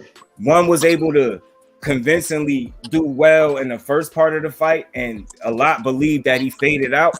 In the second half, you won't see that with Shakur. If he get off on you early, he gonna get off on you late. So you pick your poison, either or. I ain't saying he ain't gonna be competitive. Don't get it wrong, but he ain't gonna win too many rounds, bro. He won't win more than 3 rounds, and I put that on everything. Hey, just my brother, he might not win that. Put Jerry Tasker comment on the screen. I said that same shit. You know what I said this about, and people was arguing me down about the fucking Jamel Herring fight. Oh, it's not going to be as easy as you think. I said, watch. Yeah. He gonna dog him. It's fucking. I keep saying it. It's levels. What are y'all not seeing? Like I don't understand. That's why I say if y'all think this way, name me the shit that these fighters could do better than him, and I'll shut up. Then they're gonna have to show me when they get in the ring. Because Seychelles about to get his ass beat. I'm happy he getting the opportunity, but he's gonna get beat up. Guarantee this. Freak shit never happen to some shit like that for it to even go his way. Other than that, a healthy Shakur Stevenson on his game is going to dominate this kid. Now watch what I tell you. It's fucking Shalom just range better than I've seen any of these young fighters do. And he do it consistently. We talking about a dude that don't even get hit 5 fucking times a round. Consistently. And he done did, I don't care, 18 fights. He ain't been able to hit him more than 5 times a round. But all of a sudden, this nigga about to come do some shit. Why? He about to come get beat up. Yes, hometown. That's why they giving him a home. He going to put on for his people. We going to whoop his ass. Know the pressure, the moment. None of that. He built for this. And I'm talking like that because I'm that confident. Everybody that I'm confident about like that from now on, I'm either going to be real right or I'm going to be real wrong. I ain't straddling no fences. He beating his ass come September 23rd, man. Remember, I said it. Hey, Shalom, Just Dude. What's good, bro? Shalom, T on the pound of the other brother. But I got a question, Just Dude. Shakur get past this fight, you know what I'm saying? He already unified at 130, a former 26 champion. Do you think he should throw his mix in the name of the Devin Haney fight? Which people already got his name in the mix. What do you think? For me, after this fight, and it's a homecoming fight, so that's good that he get to put on for his people. So I'm glad for him. Which I'm gonna try to make it to that fight. I believe I'm gonna go to that one. But after this fight, I say if the fights ain't meaningful at 130, like if you ain't chasing the other titles, don't waste your time there. Don't waste your time and get right to 35, and you throw your hat right in the mix, like what you just mentioned. I say you do that. The only way I would want to even see him campaign at 130 after this fight is if it's meaningful, meaning for a title. If it ain't for the rest of them titles, if you ain't being able to chase undisputed, you might as well go on up and get that smoke. That's what I believe. I don't believe in him, wasting his time too much. You know what I'm saying? And he already kind of big, and people asking for it. So I don't mind seeing it. Like, again, I'm all about meaningful fights.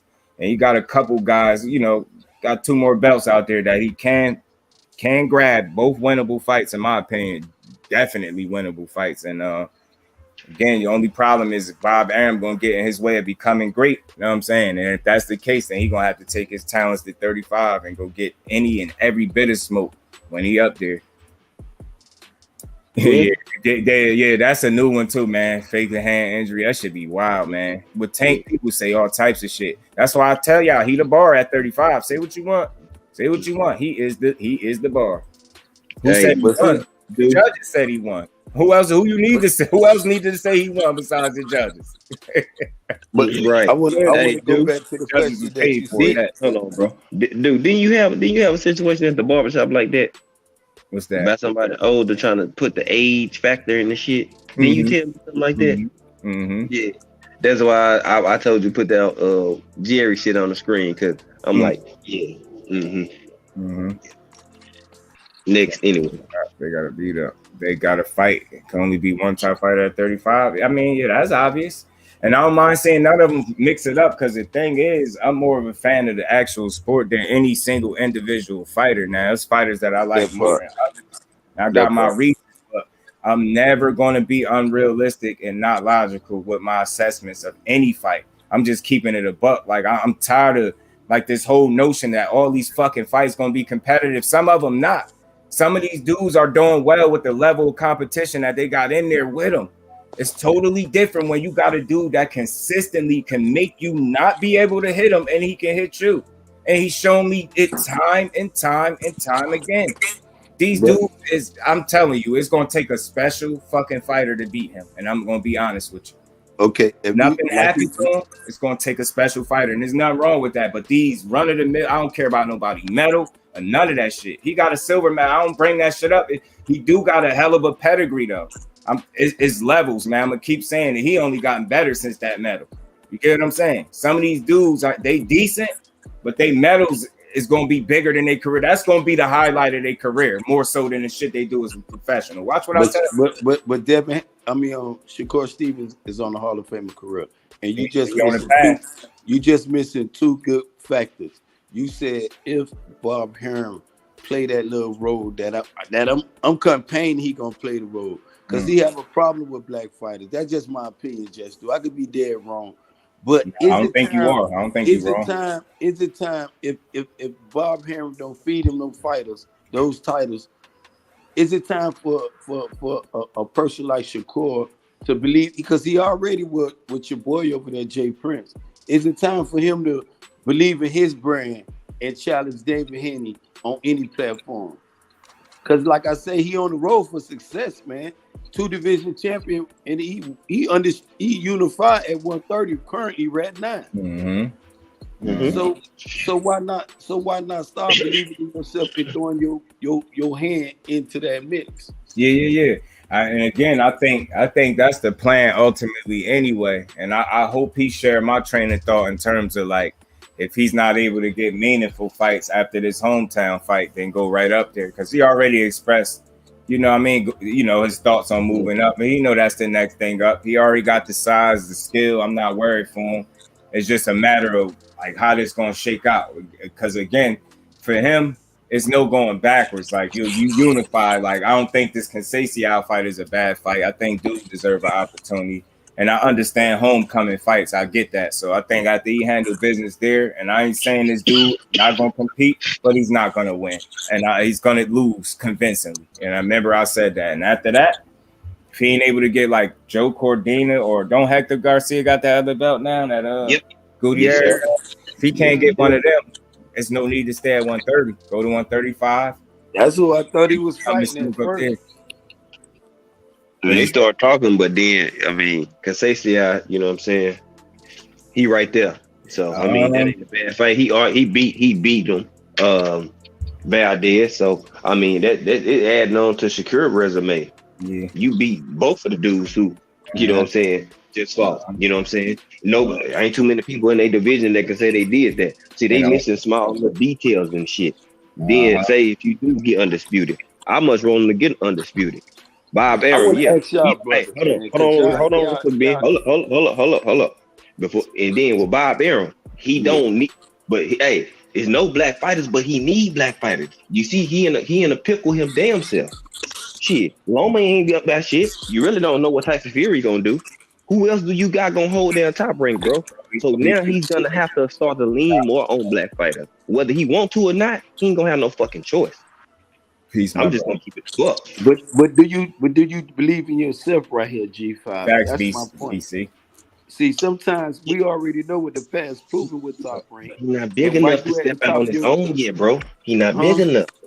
He not big enough, bro. Shakur His not big name enough? take before his brand, he not bringing enough money by himself. If he already been on pay-per-view, bro, he could branch out. If he's in tank position, he could branch out, bro.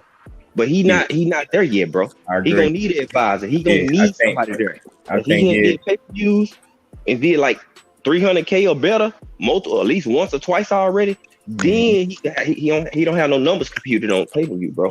So Like you don't need that trying to branch out. if Yeah, I that's think the he case, could. if that's the case, G5, my opinion, he got to clear out 130. He can't go up there and challenge Devin Haney right now. He got to. Well, he ain't gonna do that anyway. They already said they ain't really trying to fight each other right now. I guarantee you this: if he go up, he'll fight Tank Davis before he fight Devin Haney. You Just think because him and Devin cool? Hell yeah, he gonna go straight for Tank first. Because he probably feel like Devin gonna be a tougher fight for him. I don't. That's just my opinion. Then they cool, so they already expressed that, bro. him and Devin cool? But they not really trying to fight each other. So I think he already said, you know what I'm saying? If he go 35, the first person he said, I believe, was Tank. You know what I'm saying? That's the person he gonna go after first. He gonna try to get that bag, that pay-per-view status, and try to get that dub. You know what I'm saying? That's just my personal opinion. But I don't think he big enough to hold his own on his, as an independent yet. He gonna need that advisor. I think he could continue to allow them to see what they can do, because I don't think he ran into a situation where he hasn't been able to get a fight. Now he did for a second with Valdez, but all right, he got that fight, so that's out the way. So now we waiting on this to see if it's going to be any type of resistance being put up to this dude really trying to be great and going after the rest of them belts, because I'm pretty sure in his mind that's what he got to be thinking. Like, I got 2 already, I'll get this fight out the way, maybe chase the other 2. And like I said, if not, then you got it. Go ahead and take your ass to 35 and go get that smoke up there. But yeah, Jerry, we all know that in here who Aram promoted in terms of those fighters. I just think he's a starter kit for fighters, and you gotta just put yourself in their shoes. They young dudes, you never know the type of conversations they have, what they being promised. Dudes be trying to, that's still a machine, nonetheless. So, it's a starter kit. If it ain't nothing else, it's a starter kit. And it's like, I think he do, like BC mentioned, he do well with prospects. But it seemed like after you get to a certain point, it seems like he don't either he don't know what to do with you, or he don't want to do much for you. Like, he start telling you to do shit how he telling Crawford. Well, when he was telling Crawford to promote his damn self, shit like that. So no, I mean, he gotta know something. He been around forever, so you know what I mean. Facts, as he do. He got a lot of the young talent, and so far so good. Is being moved right, but again, they still in that prospect phase. So the jury's still out, and it remains to be seen how he gonna treat these dudes. And as far as Shakur Stevenson, I'm just hoping that him having certain people in his corner can make sure that he's able to get these fights, or they put him in the best positions possible, man. Because I think he's a generational talent. I really do. He got a good team around him, though. You know what I'm saying? He ain't gonna be in a situation like Bud.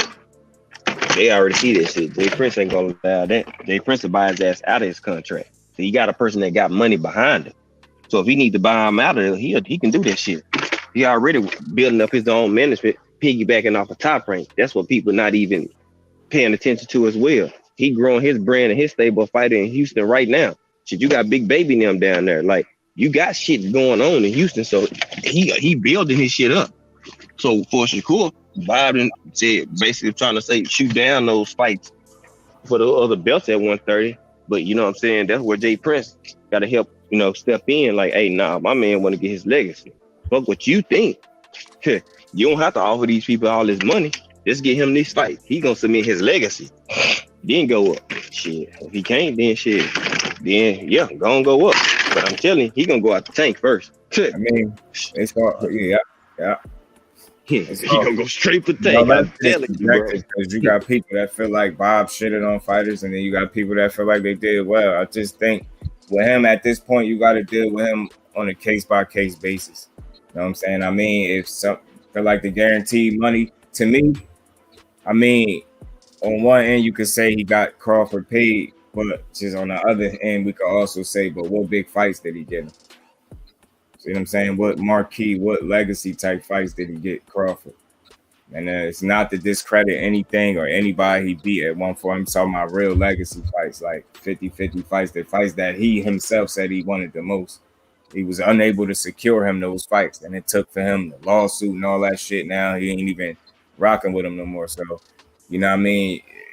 It's a slippery slope, man. It's subjective. It's if you feel like Bob Arum is a good promoter, then he is. I feel like it's obviously some shit that he do well. You know what I'm saying? Got to be a reason he's been involved in the business as long as he has to some degree. You get what I'm saying? But is he the best guy for you once you get to a certain point? I don't think so. You know what I'm saying? That's just how I think. I think after you get to a certain point, I don't know if his motives or interests change or whatever the case, but it just don't seem like especially Lomachenko, because he roll out the carpet for that dude. He literally like throw rose petals at that dude's feet. And like, know what I'm saying? He got valet service, bro. He ain't got to do nothing. Facts, Ash. Facts. You're noticing that, right? So that DM, he ain't got to pay. He good. You know what I'm saying? He covered. Yeah, me too, Ash. How about you, Ash? That's one of my favorite prospects right there. Like that's my favorite one, Bruce Shoo character, man. That dude. He popped up on Clarence live a couple times on IG. I like Shoo. Nice, man. Yeah, in fact, that's the only issue. You gotta, they do that. When they want to push somebody down your throat, they gonna force feed them, and you gonna be able to tell they did it with Loma, bro. They still doing it. You got people making videos saying that boxing world losing their mind because he pound for pound. And I'm gonna say you goddamn right. I ain't losing my mind, but I have something to say about it, and I'm gonna simply say this, and it's just gonna be my opinion.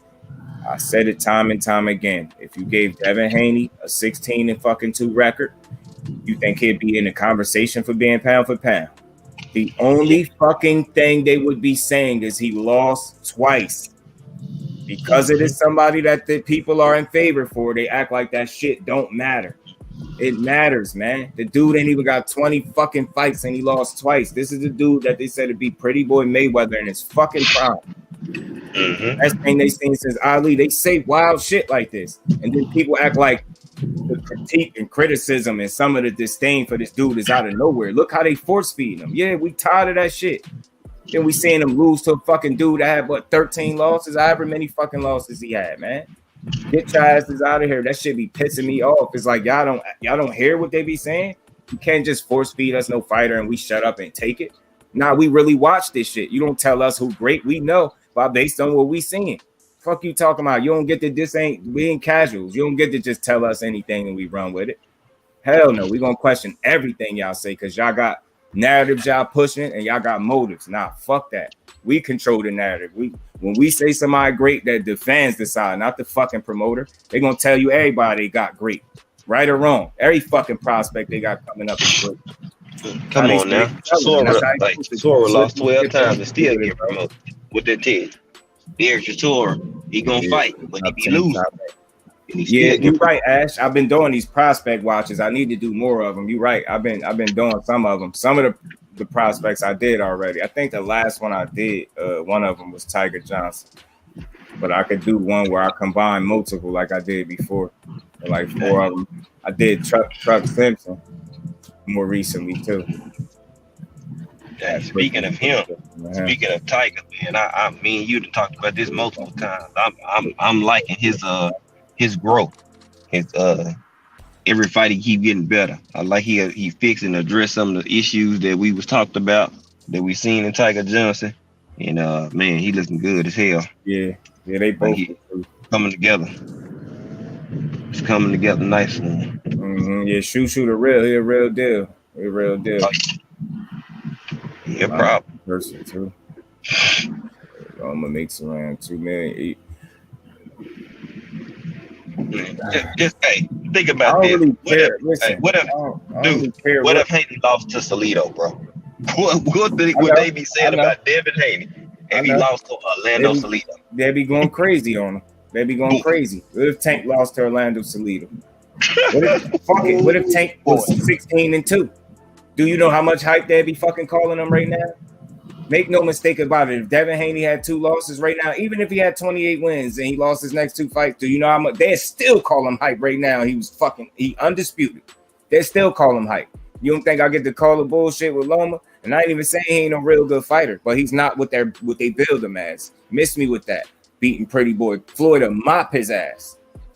In every way, shape, and form. All that angles, matrix shit, that'll go out the window. Floyd to dog him in every sense of the word, man. A little ass fucking man. Floyd to beat the dog shit out of him, man. That shit really be having me hot. They just say anything. Does not get you the pound for pound list. It's not about George Kambosos. It's about the I guess for him, and the argument he would have is becoming undisputed. But again, the pound for pound list shit is subjective than a motherfucker. So at the end of the day, you gotta think you got people that got monster Inoue over several motherfuckers, and I just can't explain that. So I mean, whatever. I don't care about their pound for pound list. I'd rather hear somebody else pound for pound list than theirs. Yeah, I like him, Ash. He developing. He coming along nice too. He coming along nice, man. I like the little batch of prospects Top Rank got, man. They smart, man. They gonna have, like Ash said, they gonna be able to put on some good cards in the future. But yeah, just do. From my first comment that I posted, like, I really think, like, I saw in the news and boxing scene today that they're planning like unification in the 108 division. This is junior flyweight. Now I know that a lot of the terms like booger weights and all those guys, if they fight at that low of weight, they don't deserve to be pound for pound. Mm-hmm. But I think like we should start to maybe consider the ideology that no matter the division, no matter how low, if the champions are fighting the champions, I think like if next year it's in a situation that an undisputed champion is being crowded there, that whoever it is, they should be considered for pound, you know. I think what do you think of that? I think it might be the lack of competition down there at the smaller weights. I think you want to consider. I mean, if somebody's great at any weight class, I mean, you want to at least consider them. You know what I'm saying? They are a part of boxing, despite how low the weight class. I mean, they truly dominant, and they got a credible resume. I mean, shit, you can consider it because they a part of the sport too. I mean, shit, why leave them out? I mean, shit. I mean, I don't know as many of the small fighters, but I guess shit, we don't be able to see big fights as well. How many grown men 108 pounds? Man? Like, yeah, that's what it be. But how many grown men do we know that's like 118 pounds? And we like to like Chocolatito. We like Rashid Warren, Gary Antonio Russell. Yeah, I guess it's like 18. 118 is tolerable because when they come in, they gonna at least be about 125. 108 is like they might gain 10 pounds. Like that's I don't know, man. It's just small as hell. Like that's different. That's like a kid. That's like a kid. Well, I mean, I'm not knocking the G fighters, bro. Like I'm not knocking that at all. Like I know, but G5, do you support the idea that undisputed is undisputed, no matter what division it is? Yeah, I do, but that's gonna be hard to push.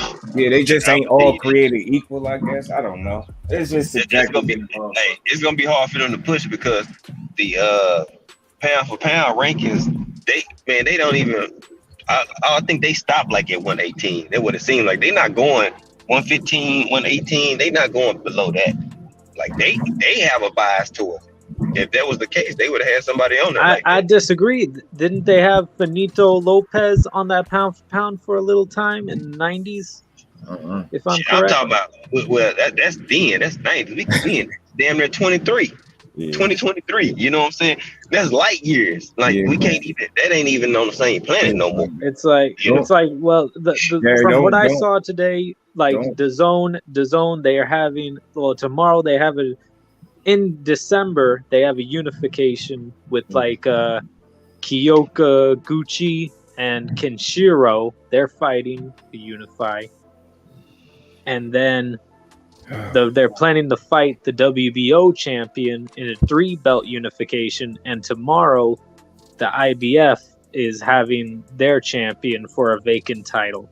So next year, possibly DAZN is going to have an undisputed champion at junior flyweight. So I like that's whoever comes out of that, I would put at least number in my top 15 pound for pound, because you're doing everything you're supposed to as a professional. Like you're working your way towards the top of a division and cleaning it out. So I think all divisions in a way should be treated equal in that way. Mean, to some degree, yeah. Like if you want to try to, like I said, you don't want to forget about the smaller guys they putting on too. But again, Jerry, man, when we bring up the Salido loss, it's not. We know he beat Gary. That was impressive. That was cool. I ain't not even to get into why he beat Gary. That's cool. That was a hell of a win. I for one didn't think he was going to beat Gary, so I was wrong there. But I'm real enough to say that. But we point out the Salido loss because how many losses that guy had. It's you get what I'm saying? Like that's not somebody to be losing to. And what we're saying is, just put this in perspective. If Tank or Devin Haney was to lose to a guy with that many losses, do you know how much they would critique them for the remainders of their career? It don't matter when they fought them. If they could have been fighting them fresh out the gate, it don't even matter. Shit just a little different when it's them. Had they got a couple fights in and lost to somebody like that with that many losses, they would be. They just put it this way: give Tank or Devin Haney 16-2 as their record, and you see if anybody think about them being on the pound for pound list at all. Because the only thing they would be saying is how many times they lost. You better believe it. Don't even matter who they, especially if one of them losses was to somebody that you can consider a journeyman when you fought him. Lando Salido was accomplished, but all right, how many losses did he have when he fought him? And he wanted that. Like I if I'm not mistaken, part of Loma getting on board with Top Rank was under thought that they was gonna get him a title shot early. I think that was part of the deal, and they did exactly that. Or he got him a shot against Salido and he lost, and they turned around and give him one against Gary Russell. Do you really think anybody else would? You think Tank and Haney get that kind of treatment, bro? This is why I'm trying to just point shit out. This is why people view Loma the way they do. It's nothing personal. It's just like, yo, man, this shit ain't. We see the bullshit. He a good fighter, man, hell of a fighter. And you ain't no run of the mill motherfucker gonna beat him. But when you lost to a guy like Salido, you had plenty of excuses and all that. You get what I'm saying? So I don't know, man. The goalpost is just a little different, or the standard is a lot higher when you Dev or a Tank Davis, man. Hey, team. Yeah, that's all it is. I think it's the lack of competition, Ash. I really do. I think that's what it is. I know exactly what that is. They say, I don't know. I think because Floyd had hands on, and he came from out of there and haven't, spent time with the Mayweathers. I think they just naturally see the Dev in them. But I mean, the Floyd and Dev, it's cool, but shit. I tell you, you try to fight more like. Yeah. What don't fight like Floyd? You see what I'm saying? That's the difference. You don't. Yeah. And neither, and you know what? From an offensive standpoint, neither one of them do. But like out of when they say this, look out of the two fighters. Whose style for is offensive looking? Who tries to mirror up more Floyd? Yeah, it's Haney. He grew up in that shit. You know what I'm saying? That's what he know, the Mayweather way. Shakur, he look up to Floyd as a fighter, as a boxer, but Shakur like shit. I'm that dude. You know what I'm saying? It's totally different now. Where I look at them kind of Mayweather-esque is, you know what I'm saying, kind of in their defense, but For it's a me, little. Loma fought a lot of them small guys, yo. It's not just to discredit them, but them. You notice if you really watch Loma fights, when he got up there or he started fighting guys that were reasonably bigger than him or just a good size on him, those fights are a lot more competitive. Like, you know what I mean? Just think about that Pedraza fight, I think it was. If I think that he, at the time, he was saying that was one of his toughest fights. He got marked up pretty good. I think it was Pedraza it was. You know what I'm saying? Who shot him on his ass? That was Linares, right? That was another fight for him. When those guys get a little bit bigger, Loma ain't exactly the Matrix in there. You know what I'm saying? And again, he's a very highly skilled fighter, man. Tricky dude. He uses angles and all that stuff is true. He can fight his ass off, but he's only the Matrix against a certain style of fighter. Like, you got things. Look at his last two fights, right? Very impressed at the way he beat the fight out of Nakatani, right? Whooped his ass. He whooped Richard Comey ass too. Could have got a stoppage if it wasn't for his ass being so arrogant, in my opinion. But it's kind of like they gave him two of the same fights back to back. You got guys, both guys got power. You know what I mean? Limited boxing Just ability. you thought that was arrogance? The announcers were saying, he's giving him mercy. He has such a kind heart. They dick eaters. I hate them. But that's arrogance. Even the coach said it. Like, for you to look at me and ask me to stop a fight, you supposed to make me feel like stopping a fight. Not I'm supposed to, you look at me and you ain't my fighter, bro. Like, he good, beat him up. That's what he in there for. I'm not gonna just stop the fight and give it to you. Yeah, Loma is small. He is. He is. Nah, he not always a smaller fighter. Nah. And when he moved up, you talking about when he was smaller, fighting them little teeny ass dudes, man, beating the hell out some of them dudes, man. Styling on some of them guys. Or if you exactly Linares, shit like that, he'll fuck you up. Jerry, Linares was not in his prime against Lomachenko. Linares was not in his prime. Linares was in his late 30s already. He wasn't. Yeah, nah, he wasn't in his prime, yo. He wasn't in his prime. Neither one of those dudes fought a prime Linares. Neither one of them, respectfully. And Haney didn't either. And no. Who damn near got KO? Haney? Haney got buzzed, but Loma, your man, got sat flat on his ass. So him getting buzzed with a shot, he wasn't damn near knocked out. And by that logic, Zaur Abdullayev just knocked out Linares this year. He had Loma face looking crazy, Ash. So is Abdullayev better than Haney? No, Haney beat Abdullayev's ass. Mm-hmm. So, but I gotta go. But I want to ask you one more thing. I don't know if you made a video on this. Jojo Diaz versus Zepeda. What you think of that fight? You said who? Oh, you said who? Jojo Diaz. Williams Zepeda. He's fighting Williams Zepeda, right? Williams Zepeda, right? The dude, don't he got a high KO ratio? Yeah, Zepeda's like 24-0 with like 22 with 25-0 with 22 knockouts or something. Mm-hmm. And he's been on the zone a lot. I want to watch him some more, yo. Because I'll be honest, I ain't seen much of this Williams Zepeda. I knew who he was talking about, but I ain't seen a lot of him. I don't want to just go for him because of the record. Williams Zepeda? Mm-hmm. Yeah. I gotta look up. I gotta check him out, Alex. And I'm gonna get back to you on that one. I'm gonna give you like a real answer instead of just saying, this one I ain't seen enough of him. I gotta watch him though. I've been hearing the name, but I ain't been catching the fight. And it's at 135. So Jojo is staying at 135. Mm-hmm. It's gonna be at 35 too. Okay, Jojo always bring it though. I know he usually come to fight always. So hey, Alex, before you go, what ours was 32 in front of Williams Zepeda? That don't mean, you saying learn. Say that again, Crush. Hold on, Crush. What do you ask? Just because he was 32, don't mean he was in his prime. Neither one of those dudes fought a prime Linares. That's not a debate, bro. You tripping? Stop.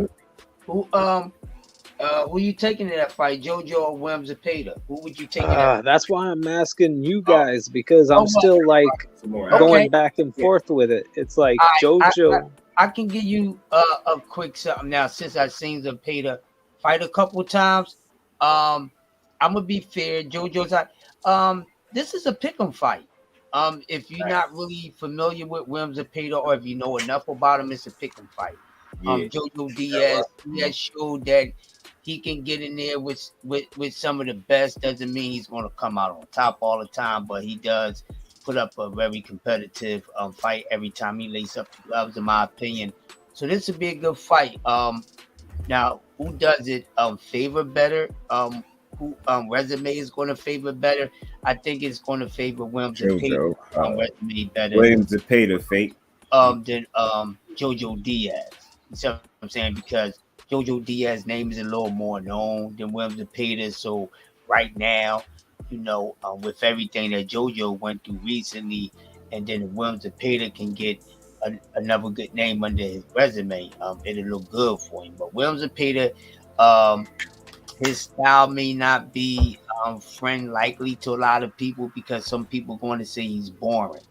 But when you really don't understand styles of boxing, sometimes people can say that out their mouth, not meaning that they're correct or incorrect at times, but it does happen. But if you understand the method of boxing and you watch Williams and Payton, you won't be like, oh no, he can box. He can box. I'm not saying he's tier one, but but I've been hearing that, Crush. I just want to check him out. I didn't want to give him a fake answer. Like it's just the only time I've ever seen Diaz hurt at all. The only time I've ever seen him rocked was against the Russian guy Rakimov, who's fighting Cordina in November for the belt.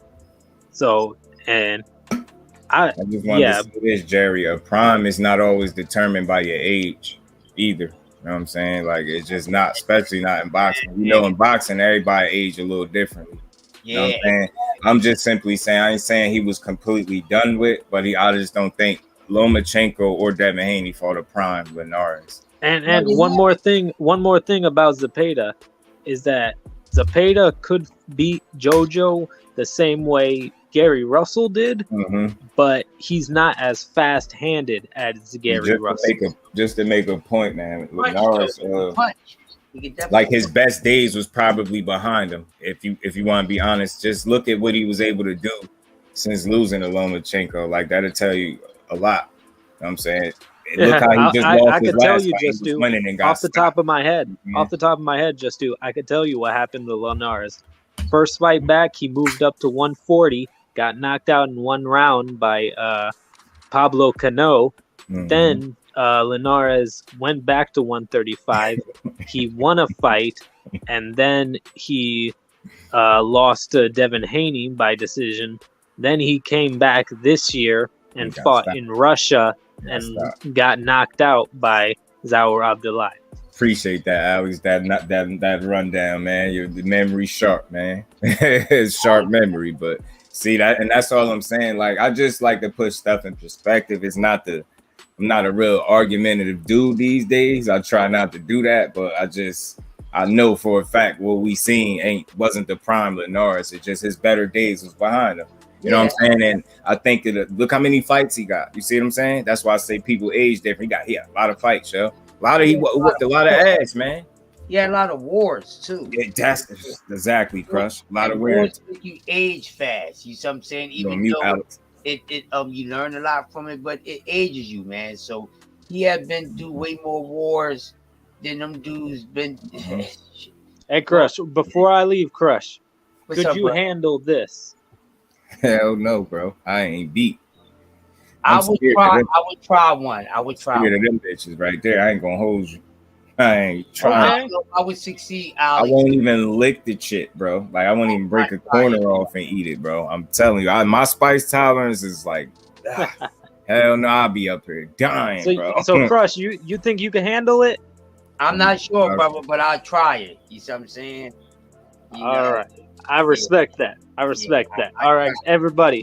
Have a good night. And great Alex, Friday show. Just keep doing this. Know. I think I'm gonna try. Unless you're going out to the club or something. Nah, I don't club. I'm old, man. I got kids. All right, bro. Right here, man. Just Jerry, man. Yeah, it's been good kicking it with you, man. I like the conversation. You cool, bro. But and you're right. But again, just like he just ran it down. That's just putting that in perspective. Like, the hell with the win. He got the win. We know he climbed up off the canvas and whooped on Linares after that. We get it. This is not the shit on Loma. It's just putting things in perspective and why people feel the way they feel. I was really trying to hint to some of the reasons I feel like people have disdain for him. Is nothing personal with Loma. It's that they try to force feed him down our throats for so many years. You know what I'm saying? And it's just like people ain't buying that shit. You know what I'm saying? But he can fight his ass off. It's gonna Loma to me, you know, and again, that Salido loss, that was just an example of, you know, me highlighting that loss is not to shit on Loma. It's to say, like, you just put other guys in that same position and had they lost, they would have got shitted on very bad. Or if you want to just, you could say, never mind the loss. Then he lost down the road to TL. He only got 2 losses. I understand. But give them dudes a 16-2 record. You know what I'm saying? They would be getting critiqued. And, man, pound for pound wouldn't even be a thought. You get what I'm saying? That should be crazy. They would not even consider it. Yep. When he fought Loma, I don't think so. Why I'm telling you that is because I just had my good brother Alex run down to you what he was able to do since fighting Loma. If he was really truly at the top, the pinnacle of his career and in his prime, the way you saying, that loss wouldn't have stopped him from being that. You get what I'm saying? If the way you're saying it, that one loss, because I mean, although he took some punishment, but he dished some too. Loma face, he was marked up in that fight, I believe, as well as that Pedraza fight. So it's like he got his licks in too. So it's like, look what he was. The shit he wasn't able to accomplish much after that. You get what I'm trying to say? That should tell you a little something. Like, you know what I mean? Everybody don't lose and all of a sudden just don't win no more again. He won no more meaningful fights and none of that. You get what I'm trying to say? That's how you know a guy is no longer in his prime. None of the fights are meaningful. Then you get knocked out in first round by guys that you probably should beat. You just had your last fight. You was winning that fight and got stopped. You get what I'm trying to say? You just not, you know what I mean? You able to show flashes of yourself, but you're never able to recapture what you once was when you was younger. And I knew you was gonna come with that. Nah, I'm not gonna give you that one, bro. Because Loma, nah, he ain't dish that type of punishment to me. That's easy. That's easy to say because that would suit your argument for your fighter being Loma being this or that. No, he didn't ruin him, bro. I'm trying to tell you, he just wasn't what he once was. And it's simple and plain. That's okay. That don't take nothing from Loma. It just, I said the same applies for Devin Haney, bro. He ain't fight no prime Linares. And think about it. People speak more on him getting buzzed than him getting dropped. That's bogus to me. Like, you're like, oh, did you see Haney almost get knocked out? I seen Loma get sat flat on his back pockets. You know what I'm saying? I seen that. But yeah, I did see him climb up off the deck and whoop ass. I seen that too. You know what I'm saying? I'm a fair dude, but that knockdown is more of a concern than somebody getting buzzed. At the time of, I believe Linares had more fucking knockouts than Haney had fights. So him getting buzzed is not out the realm of possibility, especially getting caught with a shot that he was in a pocket too long for. You get what I'm saying? It was well executed shot. That's what I mean about him being able to show you flashes. See how he was able to be competitive with Loma and drop him?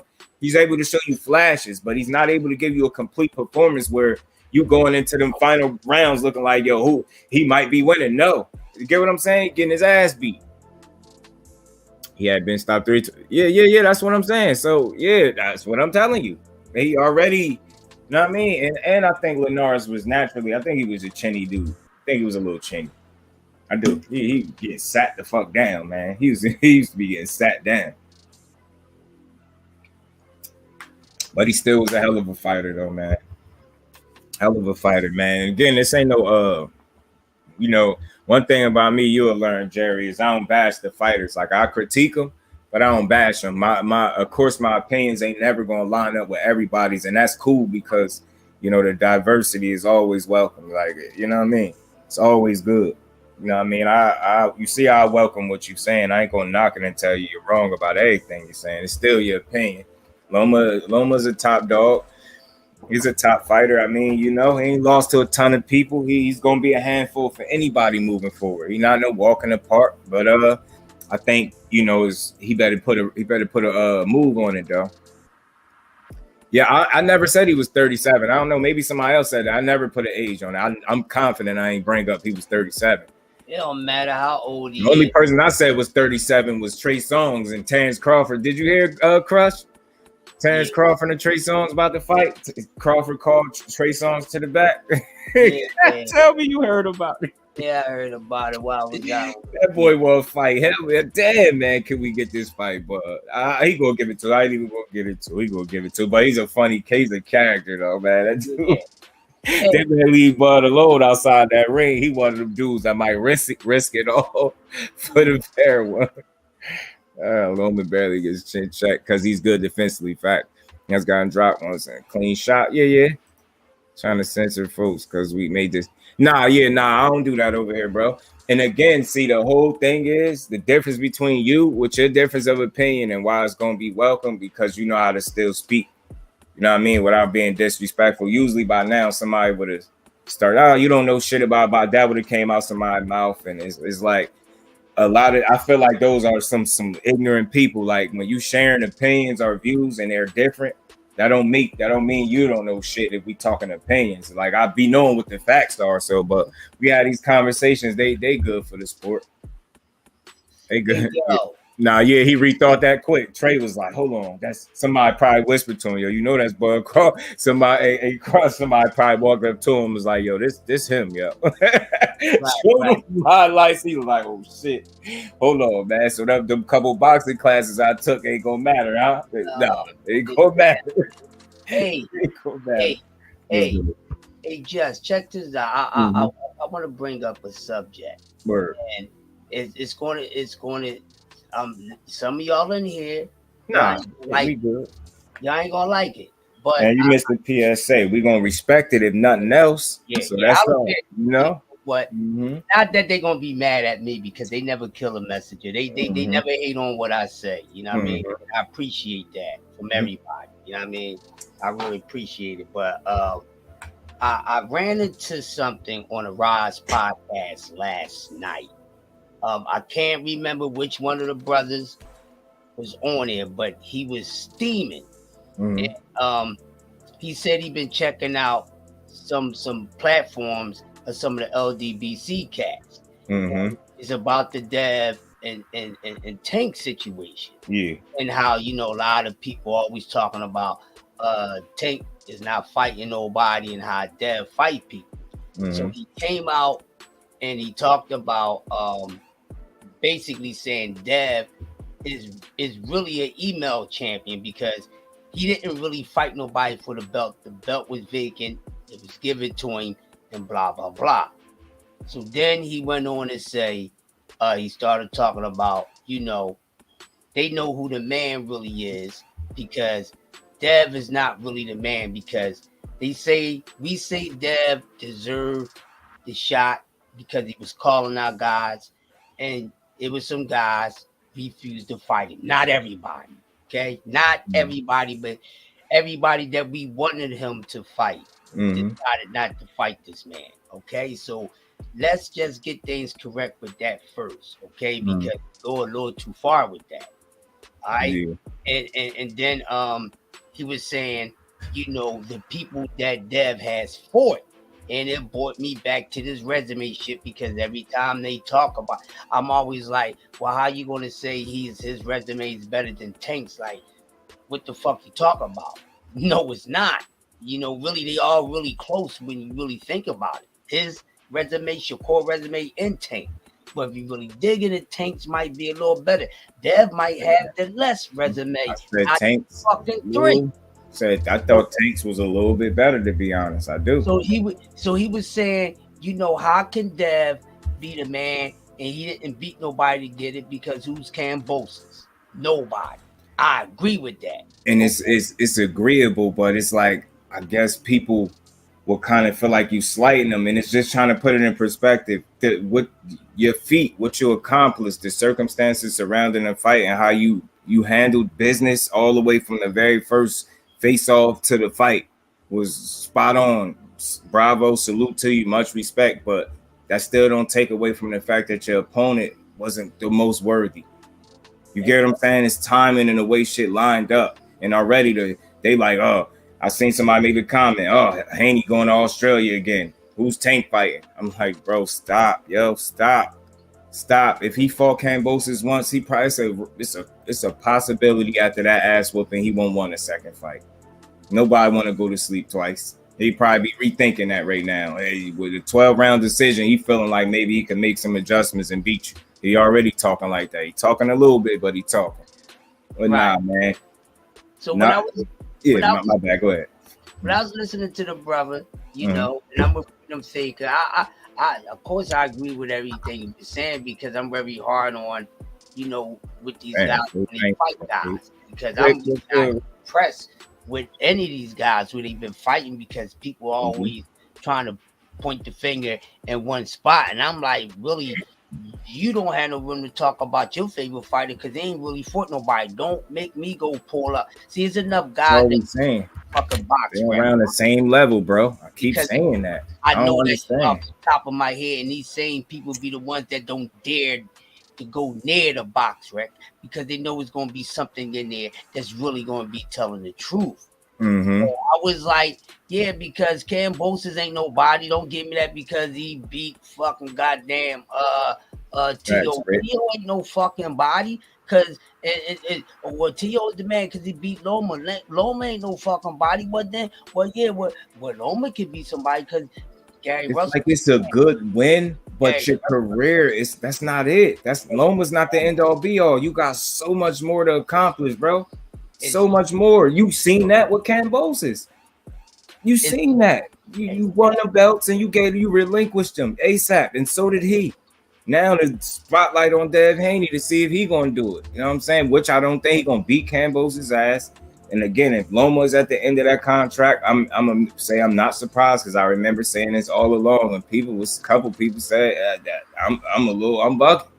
They ain't say I was crazy, but they said it like I'm bugging. I'm like, yo, that's Bob grandson, man. He gonna make sure he gonna do right by that dude, man. Bud fight R&B niggas. He wanted to. He calling them out anyway. Hey, Ricky, appreciate you, Five. Appreciate what's up, Jet? Hey, Jet, I was waiting for you to pick up off my fucking live with the AM cleanup, man, because I saved a whole nother clip, man. They ain't even releasing on my joint because you were supposed to came with it, bro. But you can do that shit Monday, bro. But I say this, man. In my honest opinion, he has worked his ass off to get a shot at Undisputed. Yes, I agree with that. Did he fight anybody to really on the road to Undisputed? Fuck no, he has not. Yes, I said it.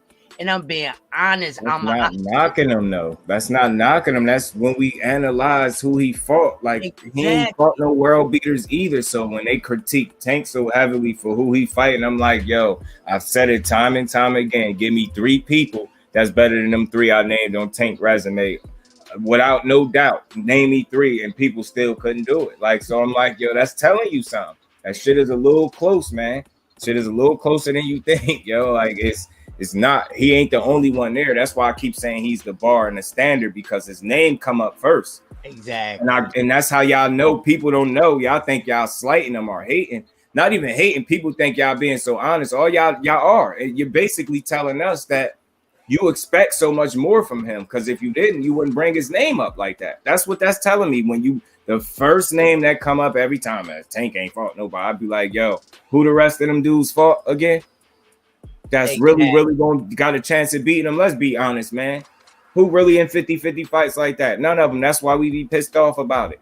So again, we just putting it in perspective. It's no favorites. They all need to get in there with each other. Just like when I had the live the other day about Dev and Tank going back and forth. I just said enough is enough. Now y'all done went back and forth enough that now I want to see the fight more so now than just being like waiting for it, letting it happen now. Because y'all just keep going back and forth, and already people are saying Dev wanted so much more than Tank. Do you see it? Why? I said why? Because he said it more times. Like I said, the difference between Tank and Dev, man. Dev get all the credit in the world. I never seen a fan base give a fighter that much credit for saying they want to fight somebody, for just saying it. And I said this, Dev has the luxury. He can say tomorrow, I want to fight Lomachenko. If that fight for some reason didn't happen, they're going to say Lomachenko ducked.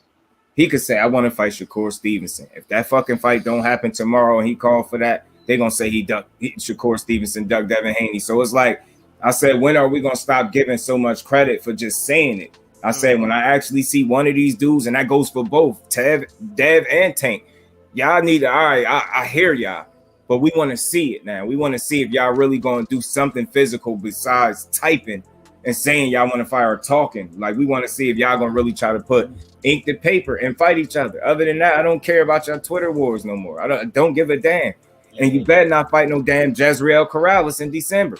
Yeah. Now, the only good thing I did hear, the Steven Espinoza said they working on a fighting Ryan Garcia. I ain't mad at that because he been cranky for some years. He need a nap. His nap is long overdue. But if that's the case, I'm cool with that. But don't fight no fucking Jezreel Corrales. Nobody want to see that. Don't nobody want to see no fucking Pitbull Cruz. And I don't think it's gonna be him anyway because he fight Saturday anyway, some shit. Yeah. And speaking of Pitbull Cruz, because I heard you speaking on it earlier. Yeah, turn it down, smoke, bro. Yes, he is ducking smoke. Ducking smoke, bro. I got a whole napalm for his ass too. Listen, that's you, the main one I was talking to when I said it. I thought I said it crushed. Like I was like, because I already know. I said, bro, just when we was trying to give him his just due, look what we hear. Don't give me that shit that they lying. And there's somebody else he turned down too. Like I forgot the other name, but that they said like 3 or 4 times, man. Yeah, Rayo, Rayo, Michelle Rivera, he turned down. Yeah, Michelle Rivera. My bad. It was Michelle Rivera and Rayo too. And Rayo too. And it was another guy that he turned down for one fight. But see, here's my thing, and I said I was going to go look up Ed Doro.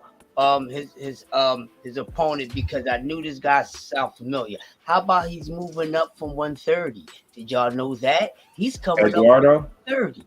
Did y'all know he's coming up for 130? Yes, he's been on food on the platter, bro. Food on the platter. Up for 130, and we already know that Ho Mayweather is thirsty right now. I took Tank off my pound for pound list. If for those who did not know, yes, I took my man off of there because I fuck with boxing first before I fuck with the fame. Thank you. Start moving. Yeah, I appreciate you doing that. Funny, I remove you from my shit. That's why they call me PSA. Talking crazy. They talking crazy right now. That shit is concerning, bro. They talking crazy. I love this sport. First, I was watching this sport way before these motherfuckers was even thought about being in this goddamn sport. And I grew up in the era watching the sport when it was men are all men. And I seen about 20 motherfuckers fight each other 3 or 4 fucking times. These dudes can't even fight once. They want to keep their motherfucking clear. Yeah, man. Fingernail polish we rocking with y'all. Win, lose, or draw. As long as you challenging yourself against the best, that's what they need to understand. Bam, that ain't the end of the world after you lose. That Floyd shit worked for him. Stop. It stops with him. I don't want to hear that shit no more. Don't even. They doing it for no. What he did for his career was the best he could have did for his career at the time. That shit worked for him. Anybody trying to emulate exactly what he did is a fucking fool, because you won't be able to do it. Mm-hmm. You won't. He literally had the boxing world split in a divide. He had a ton of people that wanted to see him lose and the people that wanted to see him win. That shit was different. It's not, y'all don't generate that type of shit. You can't. His fucking workouts, you know what I mean? His media workouts look like fucking fights. Mini fight, you get what I'm saying? Early fights. I mean, people be fucking surrounded watching that shit. It's different, man. You can't do that. It worked for him. That's it. It worked for him. Only he fights the way he fight. I want to hear this one fight like it ain't no next Floyd. Let niggas be the next whoever they are. Let Tank be the only Tank Davis. That should be enough for boxing. Shakur Stevenson, the only Shakur Stevenson. Dev Haney is the only Devin Haney. That should be more than enough for boxing. It shouldn't have to be nobody the next somebody else when they could be the only them. The fuck? That shit is lame. That's why I don't say that. I point out similarities and I try to be very specific. But no, I don't feel like nobody fight like Floyd. Listen, y'all. That boy was different offensively. Creative as shit, man. He was different. With that being said, I'm gonna say this, and I'm gonna put some icing on top of that because I'm tired of it too. Mm-hmm. And I don't want to hear from here on out, and we closing it right now. Let me tell y'all something. Just like Jess said, and I'm gonna put it on y'all just like this. there would never be anyone that comes in the sport of boxing that can be like the Mayweathers. Only the Mayweathers would carry the Mayweather DNA, and they all gonna carry it in a different way, but it's the same DNA. Not no Tank, not none of them dudes. They not a part of that DNA. Only the Mayweathers carry that trait. If you ain't part of that bloodline, move, bitch. Get out the way and find your own DNA, baby. Facts. What are y'all doing? Y'all out here trying to play forensic scientists and drop drips and drops of blood in people DNA and come up and say, well, hey, don't this guy's a clone of the pretty boy. This guy's the clone of the money man. And I'm guilty of that shit. Knowing the whole good time, the only motherfuckers that can be a clone of that is those who are naturally from that DNA. And we gonna find out soon with this goddamn Eubanks dude trying to carve and copy Boy Jones. You cannot carve and copy athleticism, people. You cannot. Because if you do not possess the blessings of the same levels of athleticism of somebody's style that you trying to call, it's going to be a son of a bitch. It's going to be a Love Jones that's going to hurt your bones in the worst way when it come down on you. So it's going to happen to you, Banks. Not saying Conor Ben is going to do it. Don't go around and go twist my words up, people. I can't him, but it's going to come down on him. and you know, another thing I noticed too, and I know they all do shit for clicks and to make headlines, but you run around eating buckets of KFC, Conor Ben in there training like a fucking Aztec warrior. You better not go in there playing with that young boy, because he ain't playing with you. If I don't know nothing else about Conor Ben, two things I know is he's much improved from the earlier version of himself, and he is not going to come into that ring playing with you. So if you came in there, you go in there, take it lightly in any way, shape, or form, you're going to find yourself getting fucked up, man. I think that's going to be a good fight, yo. It's almost crazy that we getting it. I didn't think we were going to get that. I think that's a better fight than what some people might think, especially if Eubank come to fight. Like, and he ain't playing too. Like, we could get a good fight. Like, I want to see it committed, because Conor Ben come with a certain energy, and I don't expect it to change because he fighting Chris Eubank.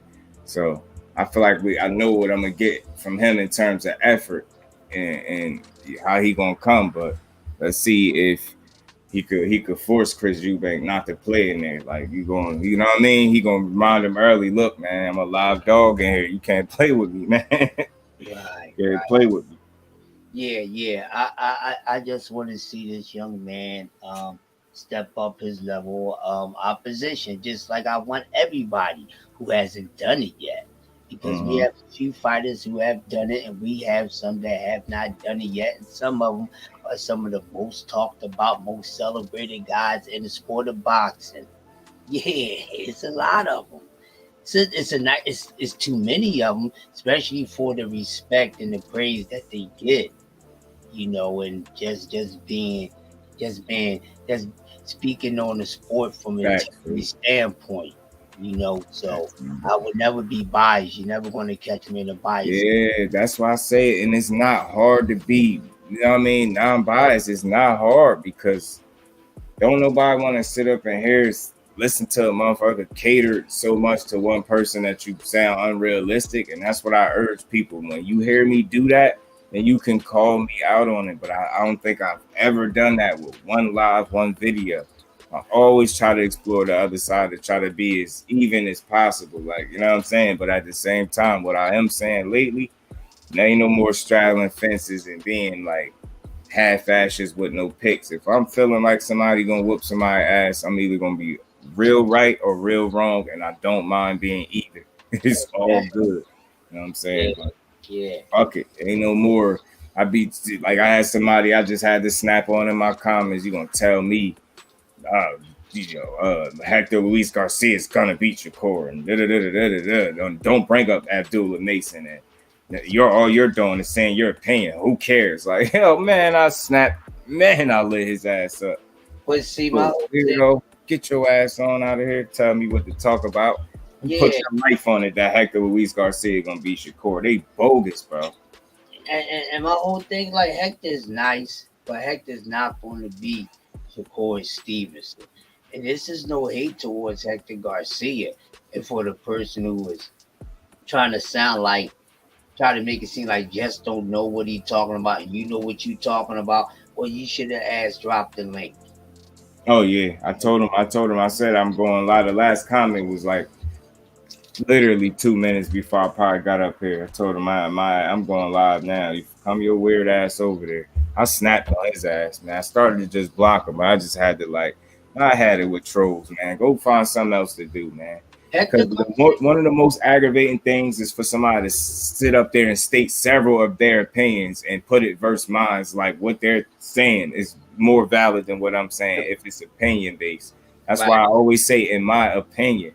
I know how to give what my opinion is. I separate my opinion from the facts. I never come up here and try to pass my opinion off as a fact. You get what I'm saying? Like, people just weird, man.